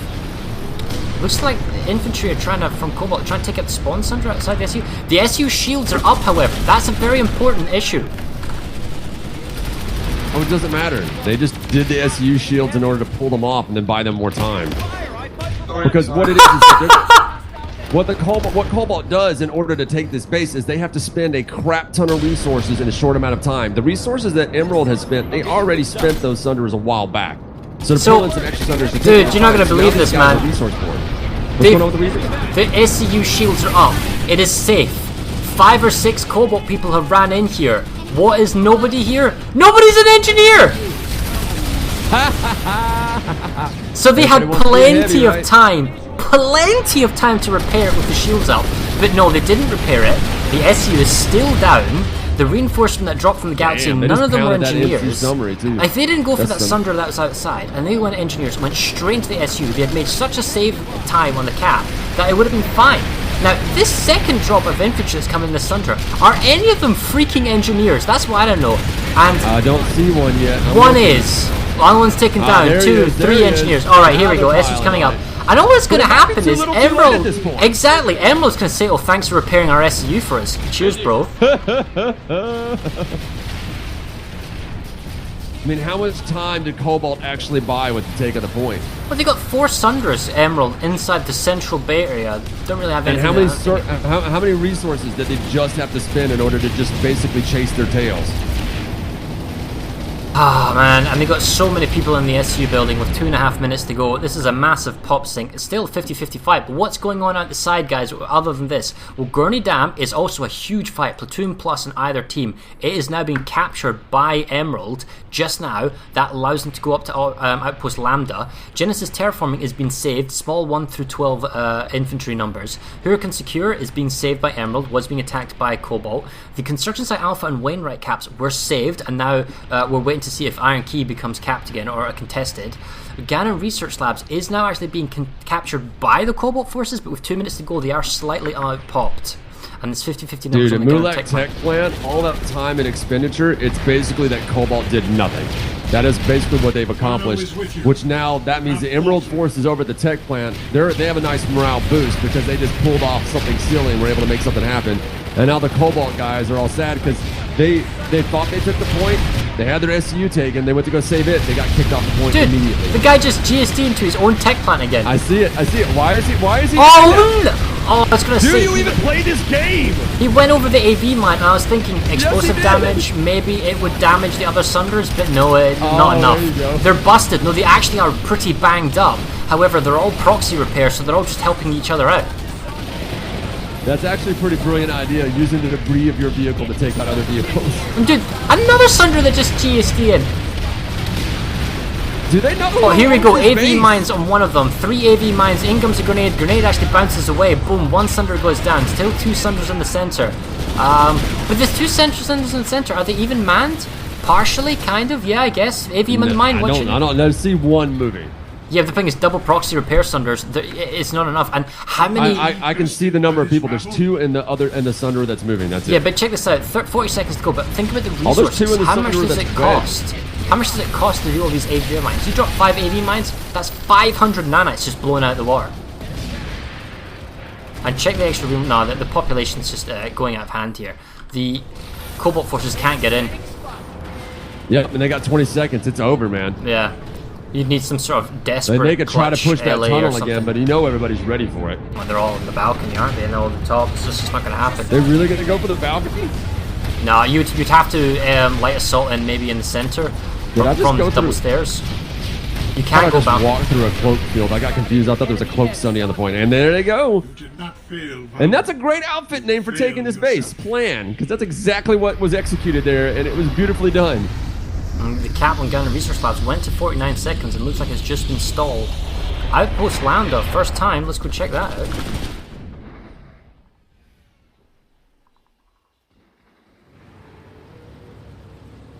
Oh, this is the spider base. They've actually overloaded the SCU though. The Cobalt got mad. Like, well, you get an SCU now. I don't get what? Okay, so I just watched the Galaxy by a squad drop of Cobalt on 2 Sunders, exposed, unguarded at Outpost Lambda. And how did they blow up with the heavy assaults? They didn't use rockets, they used C4 and they used AV mines. C4 and Yeah. AV mines for That undefended is way too Sunders. much to take out Sunday, yeah. And it looks like they're at least getting research labs. Gonna give Cobalt that, you know.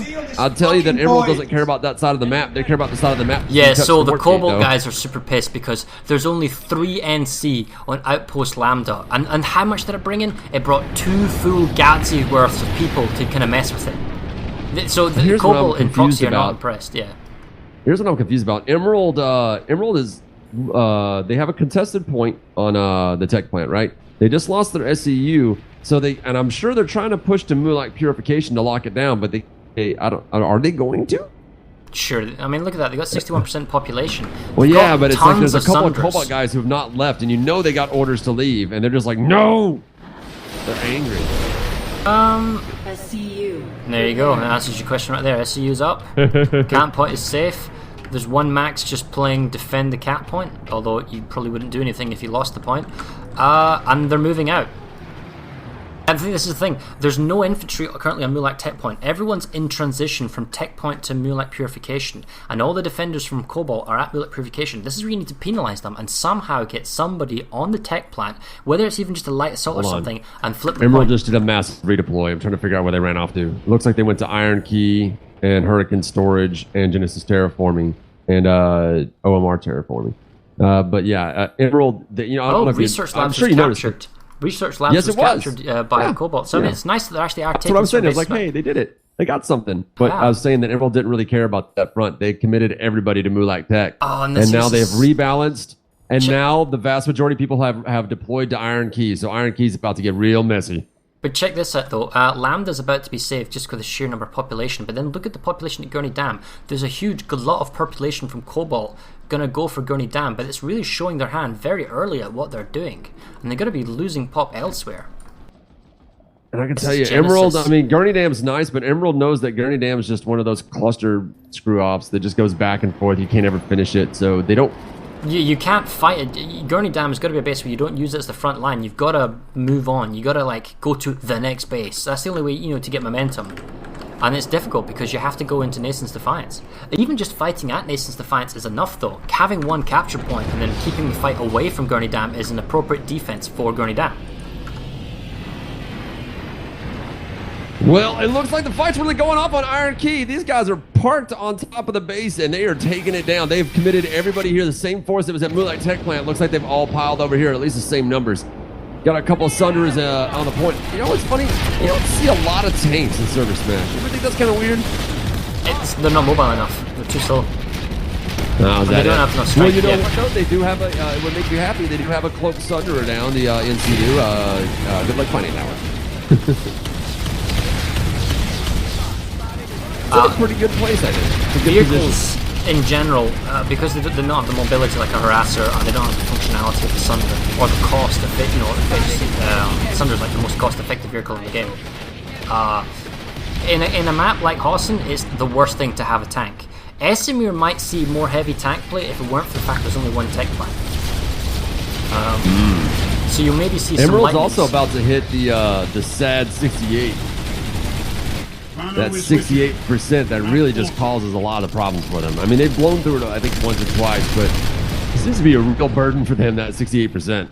I heard Roy was assistant force leading. Is that true? I don't know. I was not involved in any of the planning stuff this time around. Right, because now we can see that Cobalt's counter-pushing on OMR terraforming. I love the fact that they're applying pressure and pushing back. And look, the fact that Roy is AFC or perhaps any way involved, if that's true, I have my reservations if Emerald can hit 70%. I don't know, man. Cobalt's putting up a really strong defense now. Hydroponics needs to be saved. The Mulak Tech Plant was very briefly flipped for a moment. Gurney Dam is still going in favor of Cobalt, so they are doing two offensive counter pushes. Iron Key, however, last 13 seconds, 10 seconds, doesn't look Yeah, like. dude, I just watched a guy in the the tower take down 4 Vanu all by himself. It's fantastic. Alright. Whatever 419 is, bringing the pain. Can you check your cast, mate? Yeah, see if you're dropping a lot of frames. I am? I am dropping 2.14% frames. That's probably Twitch. I'm still streaming at full down. There's not Mine much you can says do. 0%. Yeah, I've dropped 4,189 frames, 2.14%. Right. If it's still an issue as we go on, there's very little I can do other than restarting the stream, and that's not going to happen, so we'll just have to keep it out. Right, I'll give it 10 minutes so it does. Okay, right, we'll see OMR terraforming, 2 minutes 20, 58% population for Cobalt, that's kind of cool. Hurricane Amp Station's actually ticking down, although it should be a save with 6% pop redeploy. Check out Gurney Dam, 1 minute to go, and they've got 54%, but it doesn't look like that's going to go through, and SRP Hydroponics has been saved, and Mulak Foundry's now going through as well. I'm going to go check out the I think they're OMR. going to try to come up the back door, push that east side, try to touch that warp gate, cut everything off. I don't know they got the time though, man. 35 minutes, it's a lot of pushing to do. So I'm looking at Emerald lopsided map. terraforming, and the first time this was captured by Emerald, Emerald had air control, which doesn't look like it instituted now for the Cobalt, and they had Sunders. They had twin battle Sunders, controlling the entrance point along this banisterway and also controlling the cap area itself. I'm not seeing that here for the Cobalt Force. They've got themselves a spawn Sunder set up, and that's fine, but I don't know if they figured out how to get vehicles in here, and they're allowing Emerald to get far too close to the capture point and not controlling the exits of the spawn room, which is what Emerald did last time. Well, I think they're probably just more concerned about, you know, farming KD or something. Still, with 70 seconds to go, I mean, they're in a good position, but now we can already see that, oh, this is bad for Cobalt. Emerald has taken the central building, the Maxes and the infantry have fallen back to the cap point. I don't see enough people here for Cobalt. Alright, we've got one guy getting roof control back. Well, I got a minute. If they could just Emerald's hold out for a minute. No, Emerald's on the doorstep though. I mean, Emerald is literally I can see him. They're flooding in for a edge. crash. You can see it. There it is. Oh, dude, the point's getting flipped Yeah, ahead guy of the behind crash. Burster Max, he can't deal with the infantry that's now moved in. It's just simply not squishies. Reinforcements are now coming in infantry on foot, but it's a long way away from that Sunder. And see, if you have a battle And that was Sunder just on the point... 50-50. Where are the other Vanu at? See, another thing that gets me right is that if you have a battle Sunder on the point, okay, that means you have somebody in it, driving it back and forth and pounding away with it. You can spawn on that Sunder and literally spawn on the point, squad spawning, right? So, I mean... All I know is all of your strategies, I'm taking notes for when we fight Miller. Okay. Well, unfortunately, I won't be playing with Miller because I'll be doing all the casting of the games, but I'll be sure to tell everyone what to do.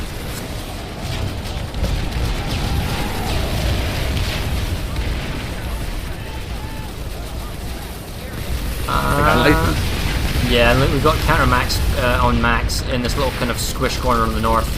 They've been basically held away from the cap. They give up their attack on hydroponics. Look at hydroponics is their trick, where they go to a base that they don't really want.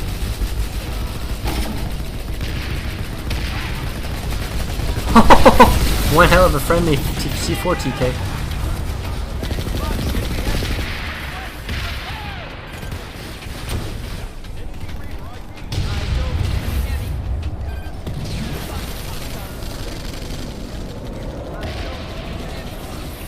What? Dude, there's an engineer here dropping AV mines for Cobalt, and he runs away from his Max and offers him absolutely no support. The Max is on 10% health. And then NC Max, he had an engineer buddy. Oh my god, I do not believe it. I don't know how the hell that happened there, but the Vanu Max, as we saw on stream, lured the NC Max. That was awesome, but then he got blown up on one of his own friendly AV mines. This guy is spending like 500 freaking nanites, if not more, dropping all these mines on a base that's lost. Guys, think smart. If you can't get the base, don't waste all these nanites that you're not going to get back. It's going to take like 10-15 minutes to get your stuff back. And Dude, I got disconnected for a moment. I was noticing the map that there was a massive drawback. It's something I saw earlier where they had a bunch of pop on the map. You could see the huge amount of pop that Emerald was committing, and then it drew back. And I was trying to figure out where they were going to commit to next. I haven't seen that they're doing it, but I was guessing maybe Fort Drexler, but I don't know. But I don't know. I don't see them over popping any of these bases. Look like they've evenly spread themselves out until they actually have to commit. Well, they did so right now they've placed 4 bets. Yeah. Well, they've placed 4 bets. They got the terraforming that they're trying to take. They've sent a small force to Amp Station. I don't think they really want it. They got Lambda, and they got the terraforming plant that they've sent people, and then obviously over on the west edge.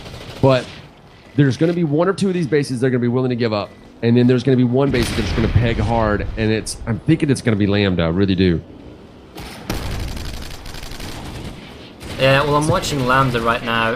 It is quite tenuous, and they got a lot of pop here, that's for sure. Hydroponics has been saved. Counterattack at Genesis. Mulak is being saved, right? Okay, that's a save timer. Hurricane App again is basically being pressured, but it looks like odd numbers are in favor of Cobalt. Fort Drexler, big numbers in favor of Cobalt. OMR still has, at least on the map, a lot of people, especially on the Ganon Research Labs. There's a lot of NC on that western lane.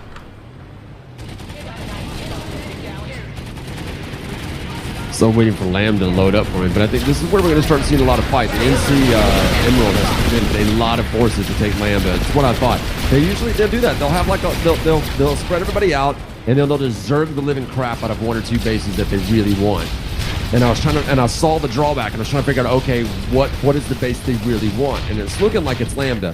But it's kind of hard to tell because Emerald, in order to keep you from predicting them, they'll run this Zerg attack on a base that they actually just want you to panic redeploy to, or they'll run it on a base they want. You kind of can't tell which one it's going to be until, you know, you have your pants down around your ankles.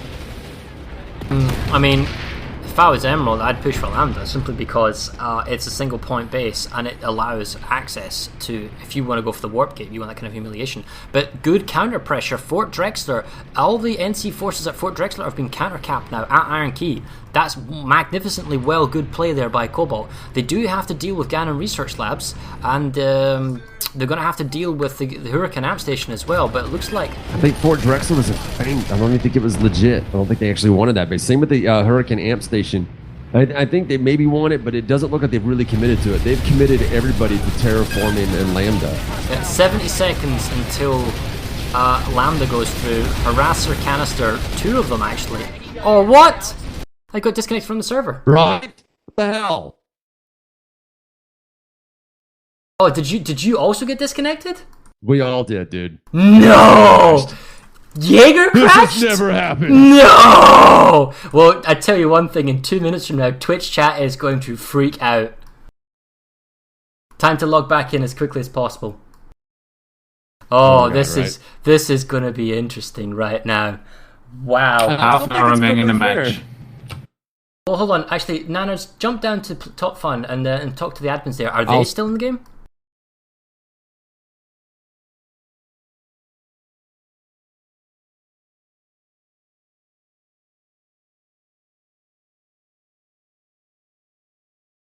Wow, well this is interesting, guys. I've never seen this happen before. I wonder if it's just us or if it's actually everyone, because this would be hilarious. This is just an all call. Everybody seems to have crashed. This does not affect. This does affect everybody equally. So please log in. Everyone log in quickly, really fast, and get him in the game. This is hilarious, dude. It now becomes who can log in the first and then get advantage of the map. It's because Smeed left. Wow, dude. Everyone is gone. Everything is quiet. There's nobody here. Frantic relogging. Dude, look at the scoreboard. It's what happened. It's the curse of 68. You're too close to 70%. Oh, this is fucking hell. What are you doing? Why'd you move me? what? Why are My you moving bad, my Farah? bad. Dude, I'm seriously. back. I'm casting right now. I don't want to hear what you guys are saying. Thank you. Hey, Mail. Right, okay. Nanners. Yeah, I was like, they stole you away. We were laughing. What's going on here? Right, okay. So anyway, Lambda is being saved because there's no attackers. Wow, this is a complete godsend, I guess, to Cobalt. Oh, hold on. Let me take off the technical. Dude, when I got on the server, it was mostly NC. I think they got here faster. All right, there we go. So that was odd, guys. It was hilarious, though. Yeah, my upload is actually having issues. I wonder what's going on there. I'm down to 1 gig. Our foes will know the will of Vanu. Let me look at mine. I'm still holding solid at 3. I'm losing 2.82% frame packets. So could you just drop down one more time and just ask them how the quality of the stream is at the moment? Because I'm down to around 2. Sure, My I'll find upload's out. a bit of an issue. Right, okay, guys, hopefully, guys, you're still watching and with us. All offensive base caps have been reset. Everyone has been dumped back to their warp gates. Because it's affecting everyone equally, it's just a frantic get back into the fight as quick as you can. There's a repool of air. They said it's absolute garbage. Okay, shit, You can host mine from that one. I've got it's basically the same setup. Except for I'm not dropping any frames. Well, yeah, well, I don't know about rehosting, but you could do multi-Twitch. I might advertise the other one. See how it goes. It might kick back up again. I don't know what's going on. I'm recording it locally, though. Well, there you go. Yeah, man, it's like my upload's been cut down by a third. Anyway, the attack on Lambda's re-engaged. The attack on SRP Hydroponics is re-engaged. It looks like Hurricane Storage was going for. There was a small fight again in research. There, Twitch chat has finally caught up with what's going on. Well, it looks like the population's starting to come back up too. We've seen the population numbers coming pretty even. We have to get word from one of the reps if they're going to actually look at the player site that I built for them so they can see how many people are back on. But I think it's the curse of 68%, man. Every time everyone gets to 68%, something weird happens. Lose steam, the server crashes. My upload having issues for the first time in 49 freaking games. I don't know, man. This seems odd. This seems like Illuminati. Lizard Squad. We're man, not they're supposed to have attacking 70% Connery. Connery's not allowed 70% in the ServerSmash tournament game. That's what it is. you. Connery? Cobalt. Emerald. Something. I don't know, man. Connery. I was like, wait, what? I'm dealing with a lot of things here at the moment. We got a lot of balls in the air, man. It's all good, but Outpost Lambda, at least they got a sizable force in there. Ferocious at Lambda. Totally surrounded by Cobalt forces. Okay, guys, just to be clear, I realize you've caught up and you are on a 2-minute delay in the stream, but it's very simple. If, as the ref said, it affects everyone equally. We've never actually explicitly stated this before, but because everyone was back in instantly, we're just going to play it out. 2 minutes to go. I can't believe they haven't managed to get the capture point back. I'm watching all these bombs on Lambda, just getting the crap. Crazy. There you go. Now it's saved, but that's like 2-to-1 numbers. Zombies, pick a body and cover it. SRP hydroponics, now. Yes, zombies. But the problem is they're going to lose hydroponics now. What with the Lambda? They need to redeploy quickly and get out of there. Okay, looks like my upload is back to 3K. We'll see how it goes. See if everything's stabilized.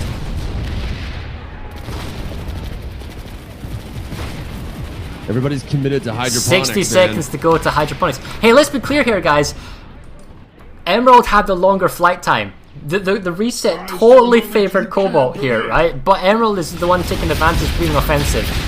Less than 60 seconds to go on SRP hydroponics. Yeah, but 2 minutes don't have a major. Like, however long people are disconnected at most, it takes 2 minutes to get right back into where you need to. So, I mean, that's not going to have a major effect on the outcome of the game. Wow, okay, so we got a bunch of maxes outside the cap room on SRP hydroponics. Here they are coming in from underneath, pushing up the A point. Big nanite investment here. It's got to pay off. Yeah, that's got to pay off. That's got to be it. Friendly grenades going off. Be careful, guys. Wow, friendly grenade just killed 2 of their own maxes. That's brutal. There was no infantry support for the maxes that pushed in, so now they've lost momentum. There was one. He just got taken out very quickly while a Jesus grenade went off to keep the point from getting light assaults and right C4 now, are brutalizing point. They've got 10 seconds left to go, and explosions are happening. Breaches happen. Nanites have been committed, but nanites have been spent, and it'll take them time to get those back. They've got one guy on the point. It will be not enough. 1 second, and Freedom has done it. We have broke past 68%. Let's see if we can push on to 70. Wow, that's brutal. Okay, so Ganon Research Labs could be it. Fort Drexler unlikely. Lambda saved. Mulak Purification, too many people there. So it's hydroponics was the big play, what with the crash. Hurricane Secure Storage was a play by Cobalt, but looks like it's been saved by Emerald. We'll go have a look at Fort Drexler now briefly. Brutal fight, mopping up the last of the resistance at SRP Hydroponics. Now with Hydroponics, you've got 2 options, Zeta and Hunter's Blind. Do you go for it? I mean, do you just push hard or...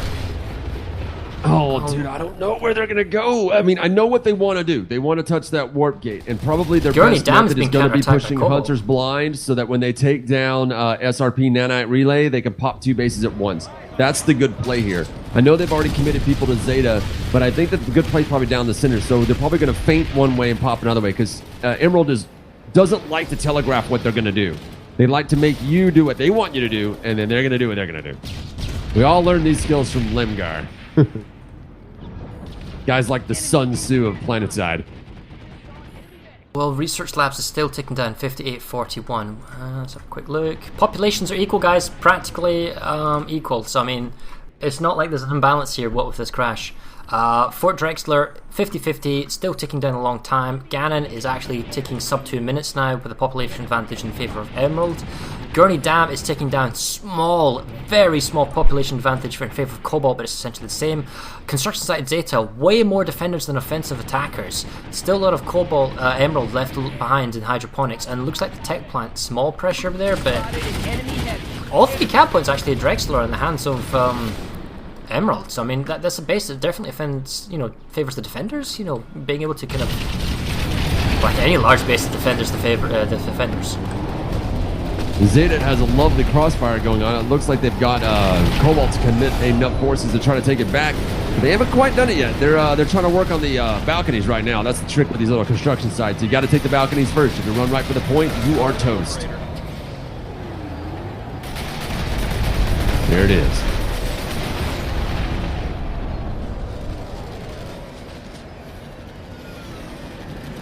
Visible force committed over to Hurricane Amp Station now.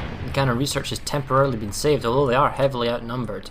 Amp Station at Hurricane Amp, you're right, is ticking down. Gurney Dam has been saved. Construction site Zeta has been saved, and Mulak has been countercapped. So all of the Cobalt forces at Mulak tank plant are now in completely the wrong place.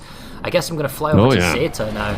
I'll stay at Ghana Research Labs. Zeta's clean, man. Yeah, but the thing is, if Research Labs goes through, that mythical 70% will be broken. Oh yeah, I'm ready for it. Trying to see which one's going to get. It looks like it's going to be Research, though. No, Gal drop extra squads coming in of infantry of Vanu, but man, it feels like they drop and then they all just get wiped. You are better than this. Yeah, you know, the thing that I've saw, I don't remember which ServerSmash it was, but a group, the big thing that they would do with the Gal drops is they would go to another base, pick up a bunch of maxes, and drop a bunch of maxes on the point. Which will really bring some pain. I mean, it's one thing to march a bunch of maxes in a line, it's another one to suddenly just drop a bunch of them on the point. Especially if you do it out of draw distance, so that they show up with a little bit of lag load time, so they're kind of already on the ground before anybody renders them.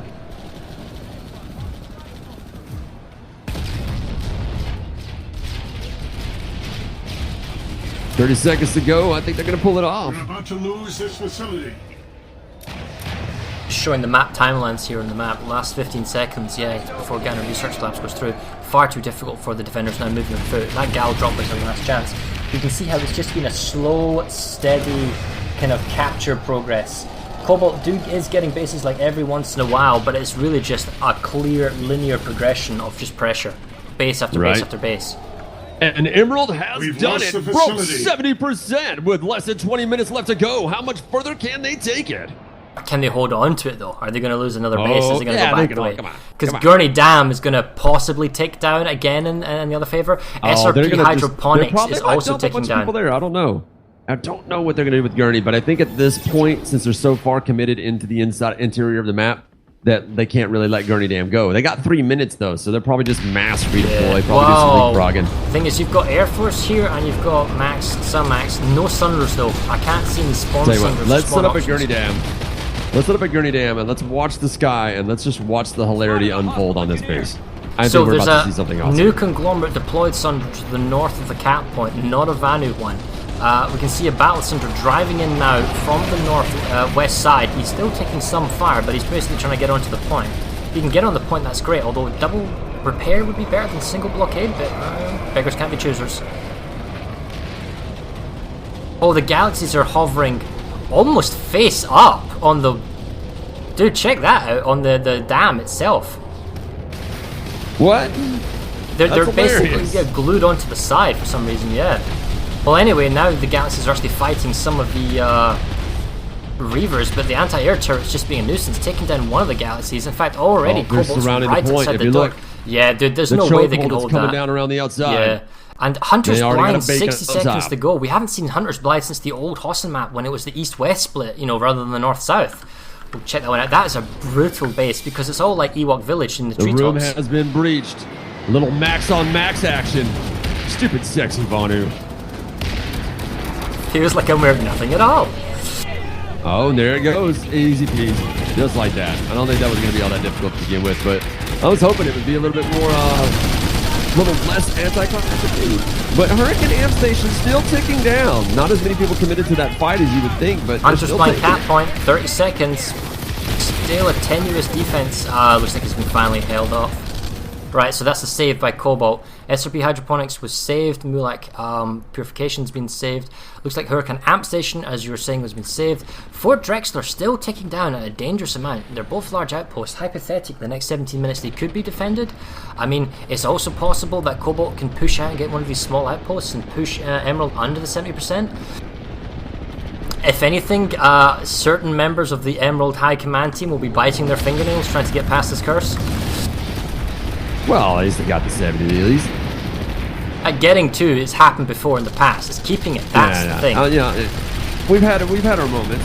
Oh, counter drop by Galaxy of Emerald on the capture point of Hunter's Blind, trying to force it back, but enough defenders from Cobalt were left behind.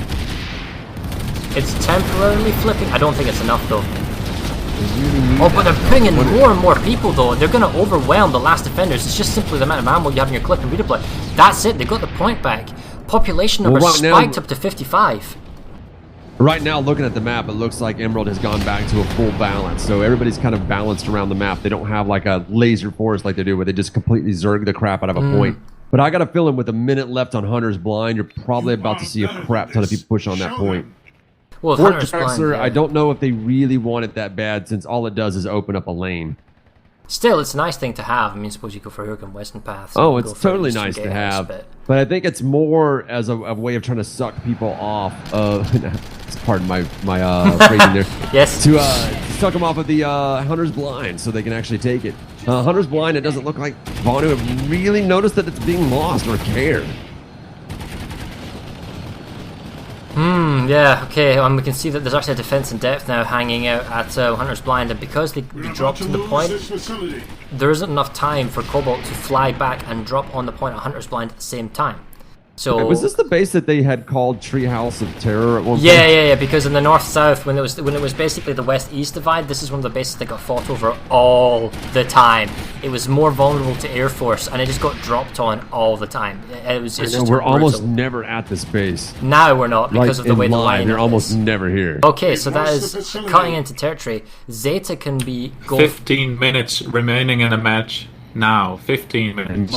They might be able to have enough time to at least touch the warp gate, but probably not cut it off. No, cut it off, and even touching it's going to be dubious. There needs to be... Alright, Ganon Research, small forces, Fort Drexler. Looks like it's still getting capped, but it's 2-1 numbers now in favour of Cobalt. We'll see. I don't think this will be held. 2 points in favour with 3 minutes to go. It means if we can get the third one, it'll actually be quite quick. I'm checking in now. They're losing there's nobody at the crown. Nah, not yet. That's going to be a domination victory before they're allowed to do that. Hunter's Blind has been ticked down. SRP Hydroponics about to go through. Looks like they've already got people ready on construction site Zeta. Going to go check out Hurricane Amp Station. Yeah, they've committed everybody to Fort Drexler, but Fort Drexler is being resecured as we speak, so that might actually be the good fight. Sizable force committed there by Emerald. Ooh, SEU's been charged at the amp station. 20 seconds to go. This is going to kill off any spawns. I'm not seeing any spawn sunders. Let's go. Throw nades on the A point. Go left. Absolutely massive battle on Fort Drexler as the Vonu try to prevent Emerald from taking this base from them. They got 3 minutes on the timer, but that's only because A point has been flipped, and Cobalt has stuck a whole bunch of people on C point. And they're in the process of nuking C and B as Emerald struggles to send enough people to take this base. They're sitting about 50-50, but both of them have over 2 platoons. Cobalt just came in on the capture point at Hurricane Amp Station. They came in from the top side, dropped down straight onto the capture point. However, the SEU is down. They're working on getting rid of the last Sunders that has been up for Emerald. The shields are back up now, or they really went down. But however, the SEU is down, and reinforcements for Cobalt can come in from the rear. Oh, they're bringing in a ton of maxes. They must have a Sunder deployed on the south side. So even these fresh reinforcements by Cobalt might not be enough to hold off the point, especially that. Well, I'll tell you what, this Battle Sunder here is going to worth its weight in gold. Just pounding away at all of the Emerald people, kind of trying to coming up to the SEU area. The next thing the Emerald forces have to do is maybe defend that SU, because eventually in about 30 seconds the rear area is going to be cut off because of the amount of cap timer, and then the SU is going to come back up again. Oh yeah, well at the same time there's a lot of back and forth going on in Fort Drexler, and it really looks like it's in favor of the NC for Emerald. They've not only both sides committed an absolute crap ton of forces, but the momentum swings back and forth pretty rapidly on this base, and it looks like the Emerald has actually held it longer. So construction site Zeta is ticking down, Tech Planet's ticking down. You have to take into consideration, that it's 12 minutes to go. Oh wow, Lambda's ticking down, no defenders at the moment, and 60 seconds to go in Fort Drexler, but also 60 seconds to go in Ganon Research Labs. It's about to get shorter. They're about to grab that A point. Oh wow, really? Come over there. It's noocing right now. It's nooced. Yeah, no kidding, yeah. Oh, but Charlie, still sub 60 seconds, however. Once they got whack-a-mole on C point now, so. There it is. Oh no, they got it back. There you go. Now 30 seconds. And this is incredibly tenuous. I don't see how Cobalt can get this back. It's absolutely ridiculous. But this is what I was talking about, where you watch the map and you try to look for when you see Emerald's going to commit all their chips to one base. And this is the one that they were committing to. I caught it about 2 minutes left on the map. and then you'll see the population will slowly redeploy, and they'll go back to a fair, balanced map. Then when they find a base they're pretty sure they can take, they just send everyone. Wow, okay, so check this out. Lambda 1 through... The enemy has taken the facility. Guys, populations are still balanced. There's no issue there. And in terms of territory control, they're up to 71 to 28. Drexler's just gone through. However, Ganon Research Labs was captured by Cobalt, so territory-wise, it's still actually balanced. Lambda is sub 60 seconds. It's only 1 through 12 numbers. And check out the half platoon that's gone to Sigma. And yeah, Sigma's totally the next commitment point. I was like, they've only got a handful of minutes. They're going to try to touch the warp gate. It's what they're going to try to do. I know it's going to be hard, maybe impossible, but that's what Emerald's going to do. They've already won. They know that there's no way that Cobalt can turn it around, so they got to, at the very least, touch the warp gate. If they've got just enough time, they'll cut off the warp gate. Probably what they'll do is they'll go for cutting off the warp gate after the timer anyway, just so they can say they did it. But wow, okay, that's so what they're going to go for. They love to pull people's pants down, dude, seriously, and then laugh at them. The outpost Lambda, there was like 3 people again, like one squad fighting at Lambda. Now, don't get me wrong, Cobalt has sent in a lot of reinforcements to get the base back, and Emerald has done the exact same thing. They brought more people. But let's be clear here, there was a time when Cobalt could have gone in and proxy chat was raging because, guys, what the earth are you doing outside? It's all live server play. Oh, I don't want to go in just yet because I don't really need to. There's bad guys in there. I'll just throw some grenades and all that kind of stuff. No, you run in there. There's only like 3 people. Overwhelm them. Kill them all. Don't do it one at a time. Yep. You're giving the enemy enough time to reload their gun. All the time. It's one of the reasons why I'm able to do so well is I can make people stop thinking like that in this game in procs by not yelling at them. Oh, it's a warp gate play. Just abandon all reason. Look at this. And follow me. I think. What's up? I think we're at the point now where. I mean, there's such a huge population balance. I'm trying to see where it is. Maybe Zeta, but check Sigma out. It's up to a platoon I'm at plus. Sigma They are making the play for the warp darts. gate. This is the warp gate play right now. They've got their 70%. Now they want the warp gate. Oh, of course they do. So that's what I was trying to tell you earlier. They're fully committed to this base. They sent everyone, and A point is completely surrounded by recon darts. They are not going to be caught unawares. They want this base, and if Cobalt doesn't want them to have it, they're just going to have to stop trying to fight over those other bases and send everyone here.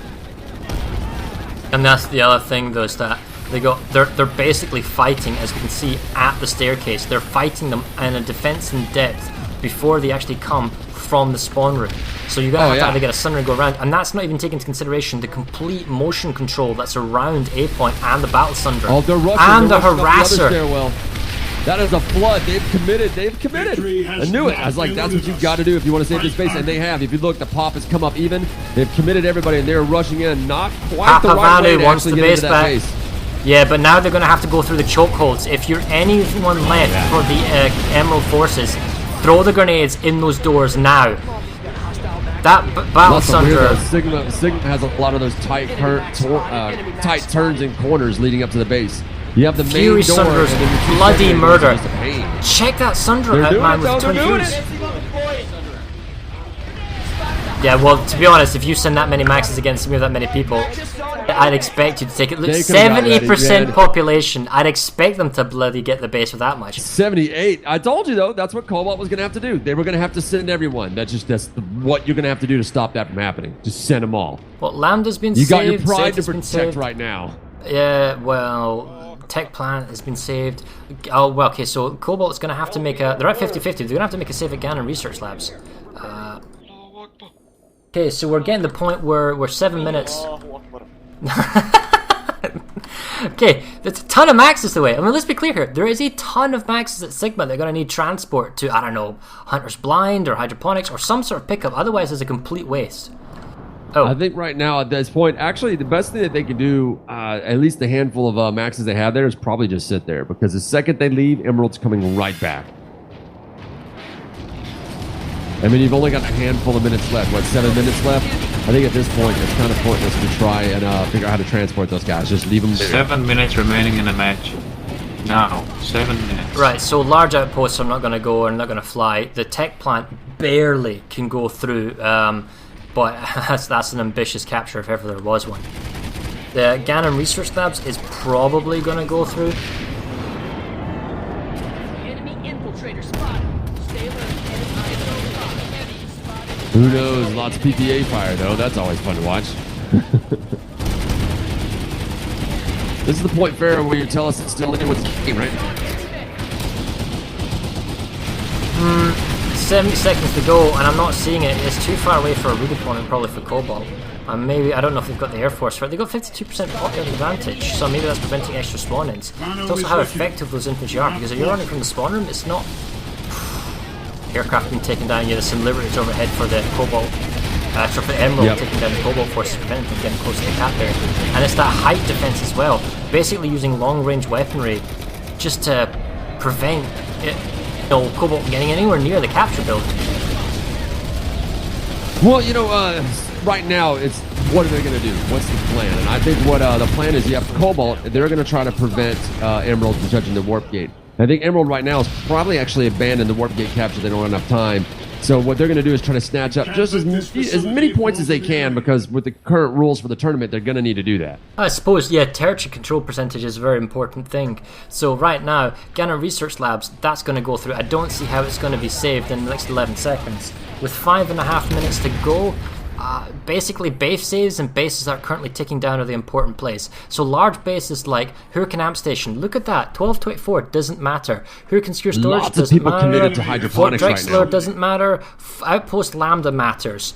Tack-on Storage matters. Ganon Eastern Gatehouse matters. These are bases that are really important for percentage control in terms of who can get advantage. I don't even know why Cobalt's trying to go for the tech plant. There's not enough time. Your people are in the wrong place. You need to know where to fight.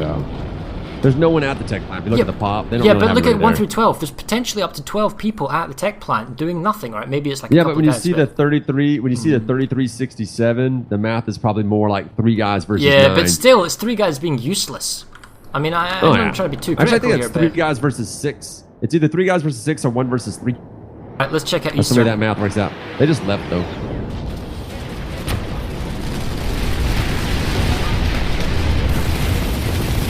Oh man, I just missed it, but it looks like Emerald saved Hydroponics. Hydroponics is getting pretty smashed hard by the Vanu. They committed everybody to Hydroponics for some reason.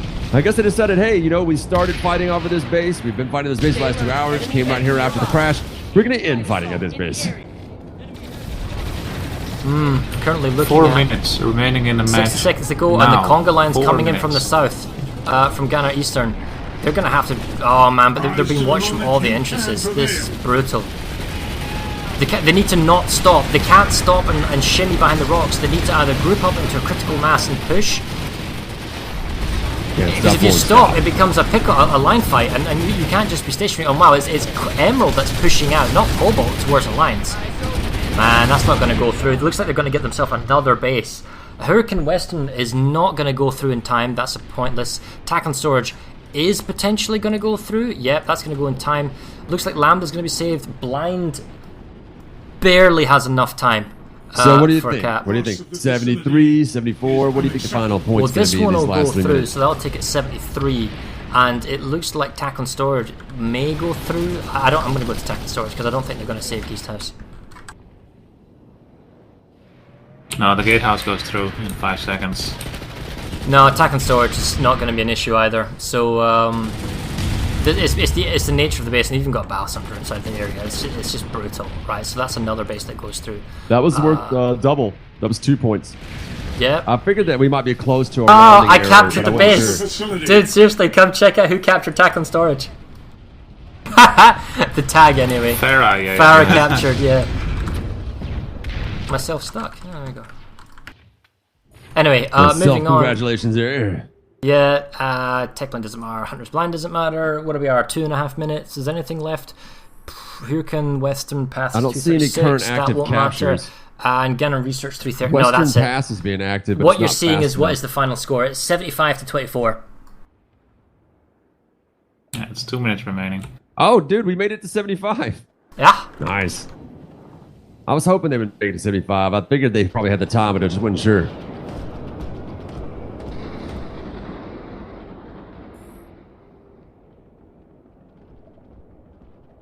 Yep, I do believe that is waiting for us to take the down, end of what yeah. we got. Yeah, we're taking down. What you're going to have to ask some soulful questions here to Cobalt, what they felt went through, or maybe what they need to do maybe to improve, because it was consistent here in that we saw Emerald could make an attack, but they could make an attack stick, the way they attack, the kind of numbers, the way they reinforced at later points, not showing their whole hand. Cobalt would attack a base, and then that was it. The people that attacked were the only people that attacked. They never did they actually come in and reinforce. All their reinforcements and population moves were always on the defensive element. Guess we'll just need to play out the last 60 seconds and see where this goes, and I guess we'll need to figure out what can happen with the Air Force, what was kind of the squad compositions or the force comps here, how they played it out. But I mean, right from the beginning, guys, losing Genesis terraforming was the kind of opening statement, and then from that it was just pressure from all sides. It wasn't necessarily any one given lane, it was just pressure all over, and Cobalt did an extremely good job. As I bring up the map timeline here, they did stem the flow. I mean, at some point, I mean, you can see that the line kind of goes up, and then there are certain elements where it just kind of falls away. But there were some elements where they were getting bases back on 3 or 4 different occasions, but it just slowly kind of drifted away from the beginning, just kind of edging away, because there's so many bases and so many different locations, so many lanes. Force composition, the number of platoon leaders, the number of people that can do forces, is really, really important, and it just kind of got taken away from Cobalt. And Emerald gets their first win. Cobalt, unfortunately, has now into 2 losses, so they're going to have to now get something out of Miller and Connery in the upcoming games, assuming Connor keeps playing, which I guess we'll find out in the near future, guys. Well, it's actually been kind of funny and interesting to watch Cobalt actually fall that far. We'll have to see what happens, though. End of match. Congratulations to Emerald for winning with 75% against Cobalt's 24%. Can we please have the commanders in the interview channel, please? Of blood and nanites, Emerald defeats Cobalt with a score of 75-24. Celebration of the Warp Gate or the Crown? Where they headed next? We should ask and find out. We're going to get the reps in a second, guys, and we'll do some questions. All right, well, somebody move me when we're ready for that. Yeah, the force commanders are there. Let's go. Questions must be asked. People need to be hung. Wow. Hello, guys. Hello. So, first question, it's got to be the one that's asked, is Cobalt ouch? What happened, guys? Lots of things. We got beat in every area of the game, really. I must admit, when I saw the Emerald outfit list for this match, I kind of knew this was going to happen. Not as badly as it did happen. I thought it would be closer, but I didn't think we had much of a chance. They fielded a good side. Was it just like the strength, the pressure, multiple lanes? I mean, you commanding this, were you always putting out fires? I mean, I saw you guys try to do some really good offensive kind of counterattacks and a different pressure, but... Well, that's it. I mean, when we lose matches, we at least do it trying to go out fighting. So we did try some captures, but I mean, force commanding is 100 times easier when you know that if you leave a fight 50-50, your guys have got it. And I don't think we had that anywhere, really. I think the whole sort of Sunday spam thing that Emerald do better than anyone else. It's use of force multipliers. It's excellent. I think their mobility around the map was top notch as well. I mean, I was watching my platoon leaders get outmaneuvered on the map. You can kind of see it better. It was very nice. The switching between lanes, particularly, was good. And building caps up with a small force, but scaling it up as the timer goes down. Emerald did that really nicely. The other thing too is, I think Cobalt's greatest mistake here was giving us nothing to lose. We came in with this match with a score to settle, and we came in bloodthirsty, and I think it showed. I don't think the other servers seem to realise that we are not the team that won the title last year anymore. We have lost quite a lot. I mean, that was a hell of a tough game for us. I think the disconnect as well, that's not a factor in our loss, not even close to it. We were losing anyway. That was interesting, It made a difference, because we got fewer people actually logged back in. I mean, if you're the winning team, everybody's going to come back on. I think we lost a few there. I guess the numbers will tell. I looked at the populations, and you were actually still within 1% margin of error difference when it was all back in after about 2 minutes. We did rapidly lose territory though at that juncture in the game. I mean, it didn't help. Pooh, do you have anything you want to specifically ask, guys? Well, I just want to make a statement shortly about the crash that happened in the last half hour of the match. Basically, the entire server crashed. Everybody got disconnected. So, in the end, it affected everybody equally, and we made the call to just continue the match because, of course, it's very difficult to call for a break or a rematch or anything. So, we just let it continue in that way. Nice try then, Cobalt. So, well, there's nothing else you could do. I mean, I course. agree with that decision. I'm just saying that we lost a lot of territory immediately after that, and that's kind of 1 plus 1 is 2.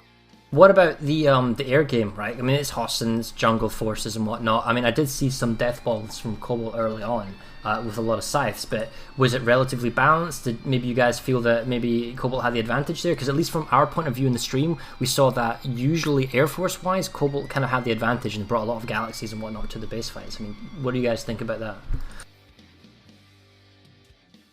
I was on the Quay lane as a platoon lead, and we took Quay initially without Cobalt Air intervening, and then lost it helplessly as Cobalt Air came in at just the right time and forced us to play back cap at Wainwright and construct side Alpha for a long period of time. But it was good from my point of view. A lot of, 2 of our platoon leads at least, were complaining about lack of air support at the right time. We kind of get that every match though. It's a bit of a touchy subject on Cobalt.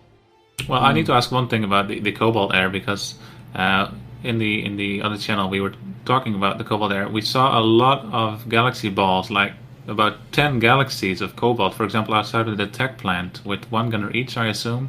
And we were just wondering about the effectiveness of this.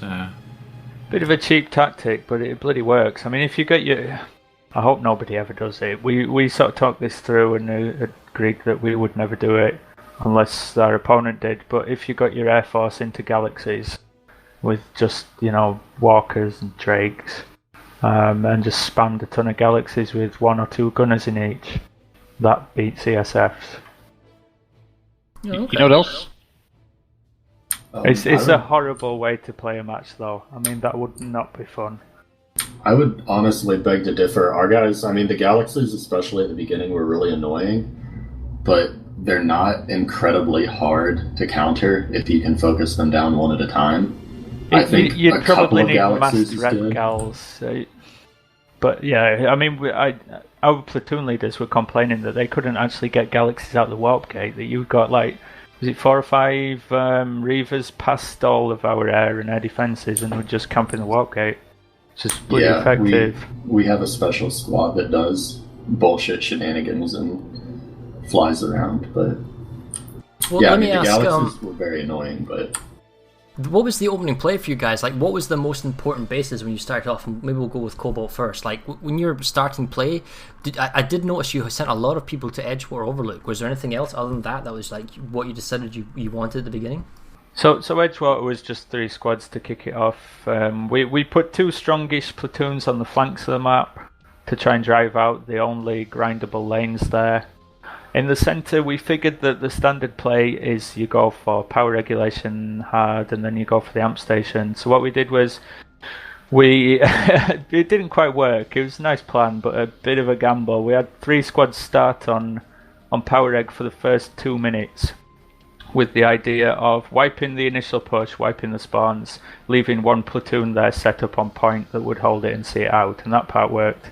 The other 2 platoons switched to Broken Veil with the idea that would give them a few seconds to get on the point before you hit the 2-minute stage and you're counting down the enemy's timer as well as the neutral one.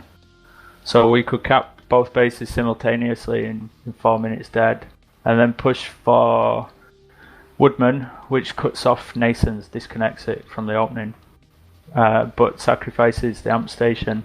We just thought it'd be a slightly different play to the standard one, bit unexpected. There's always value in the unexpected. What about and you? It kind of worked. Well, we saw that, yeah, the only thing, what about you, Emerald, guys? I mean, in your opening play, we did notice that you made the save at Edgewar. I was a bit dubious about the only deployed Thunder at Edgewar. Maybe knowledge about the bases would have been better, but other than that, maybe Negator or Synthesis, you want to tell us your opening play, how you felt the map went, or what you decided to go for first? Well, power reg on our part was a major factor too, but this map is so big and has such a huge front when you first start. We were spread pretty thin and quite widely around the whole map, so it was a bit of a challenge, but we definitely put our chips on power reg and then tried to do our best on the sort of flanks, and it was quite surprising to see Cobalt just push so hard for that middle. Like, they were just dropping 96 plus on one hex at a time, smashing anything that we had. But we started to move around the flanks, and then we finally grabbed a couple of key bases in the middle, like Ixtab, and when we got Genesis, that really kind of put the last nail in the coffin. We knew that we didn't have to so much worry about that, especially after grabbing Nasons, and we were pretty solid, so... Did you, well, that was the beginning of the game. What about the end of the game? We noticed that you dumped a lot of people in Construct Side Sigma. Were you going for the Warp Gate touch? Was that like the ultimate thing?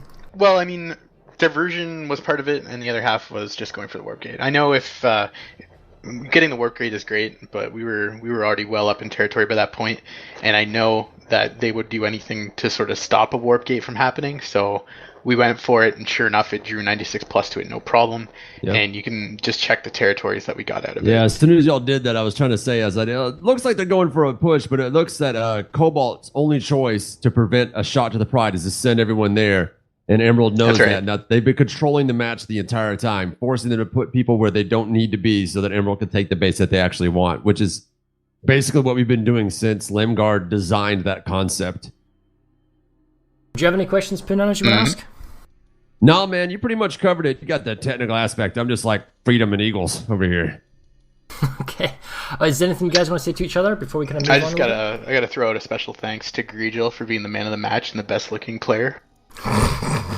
Okay. Well, so beautiful, man. Here you go, Greedle. Sorry I banned you in chat. Behave yourself.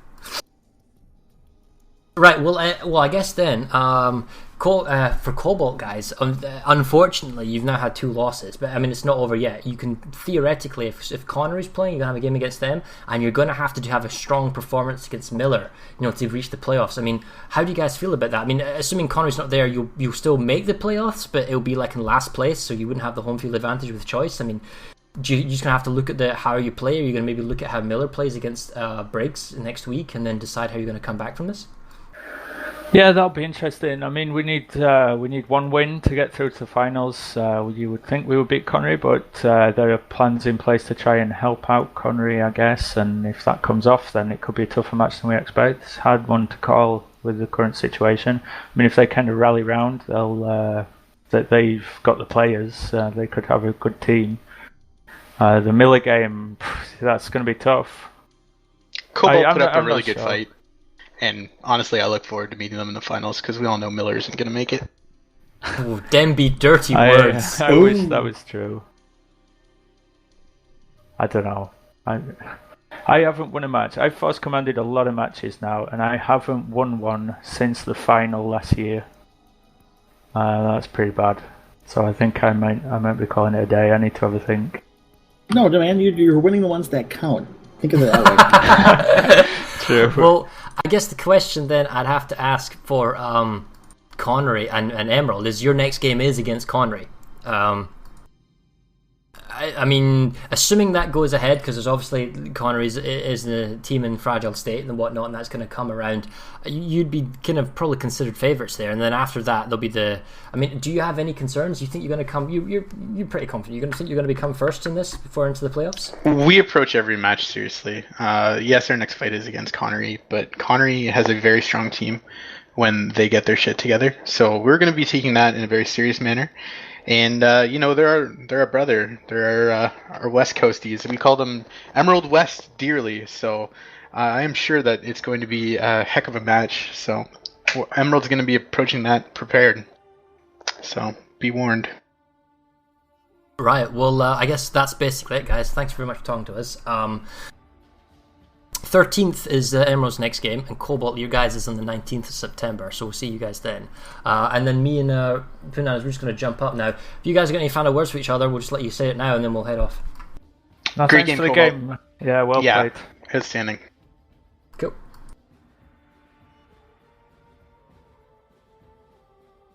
Right, so Nanners, that was that. I guess what was coming up next... So, immediately next, guys, thanks for watching today. That was Emerald versus Cobalt. Pretty convincing victory there, 75-24. Unless Justicia wants to apply a territory penalty, I think we're going to keep the score the same. Haven't decided yet. Okay, haven't decided yet. We'll have a meeting tonight and then... It's fine. They're losing those bases anyway. Right, yeah, it's okay. like the last 2 minutes of the game they didn't capture anything, which is like, that's the 2 minutes advantage that you could probably say was there anyway.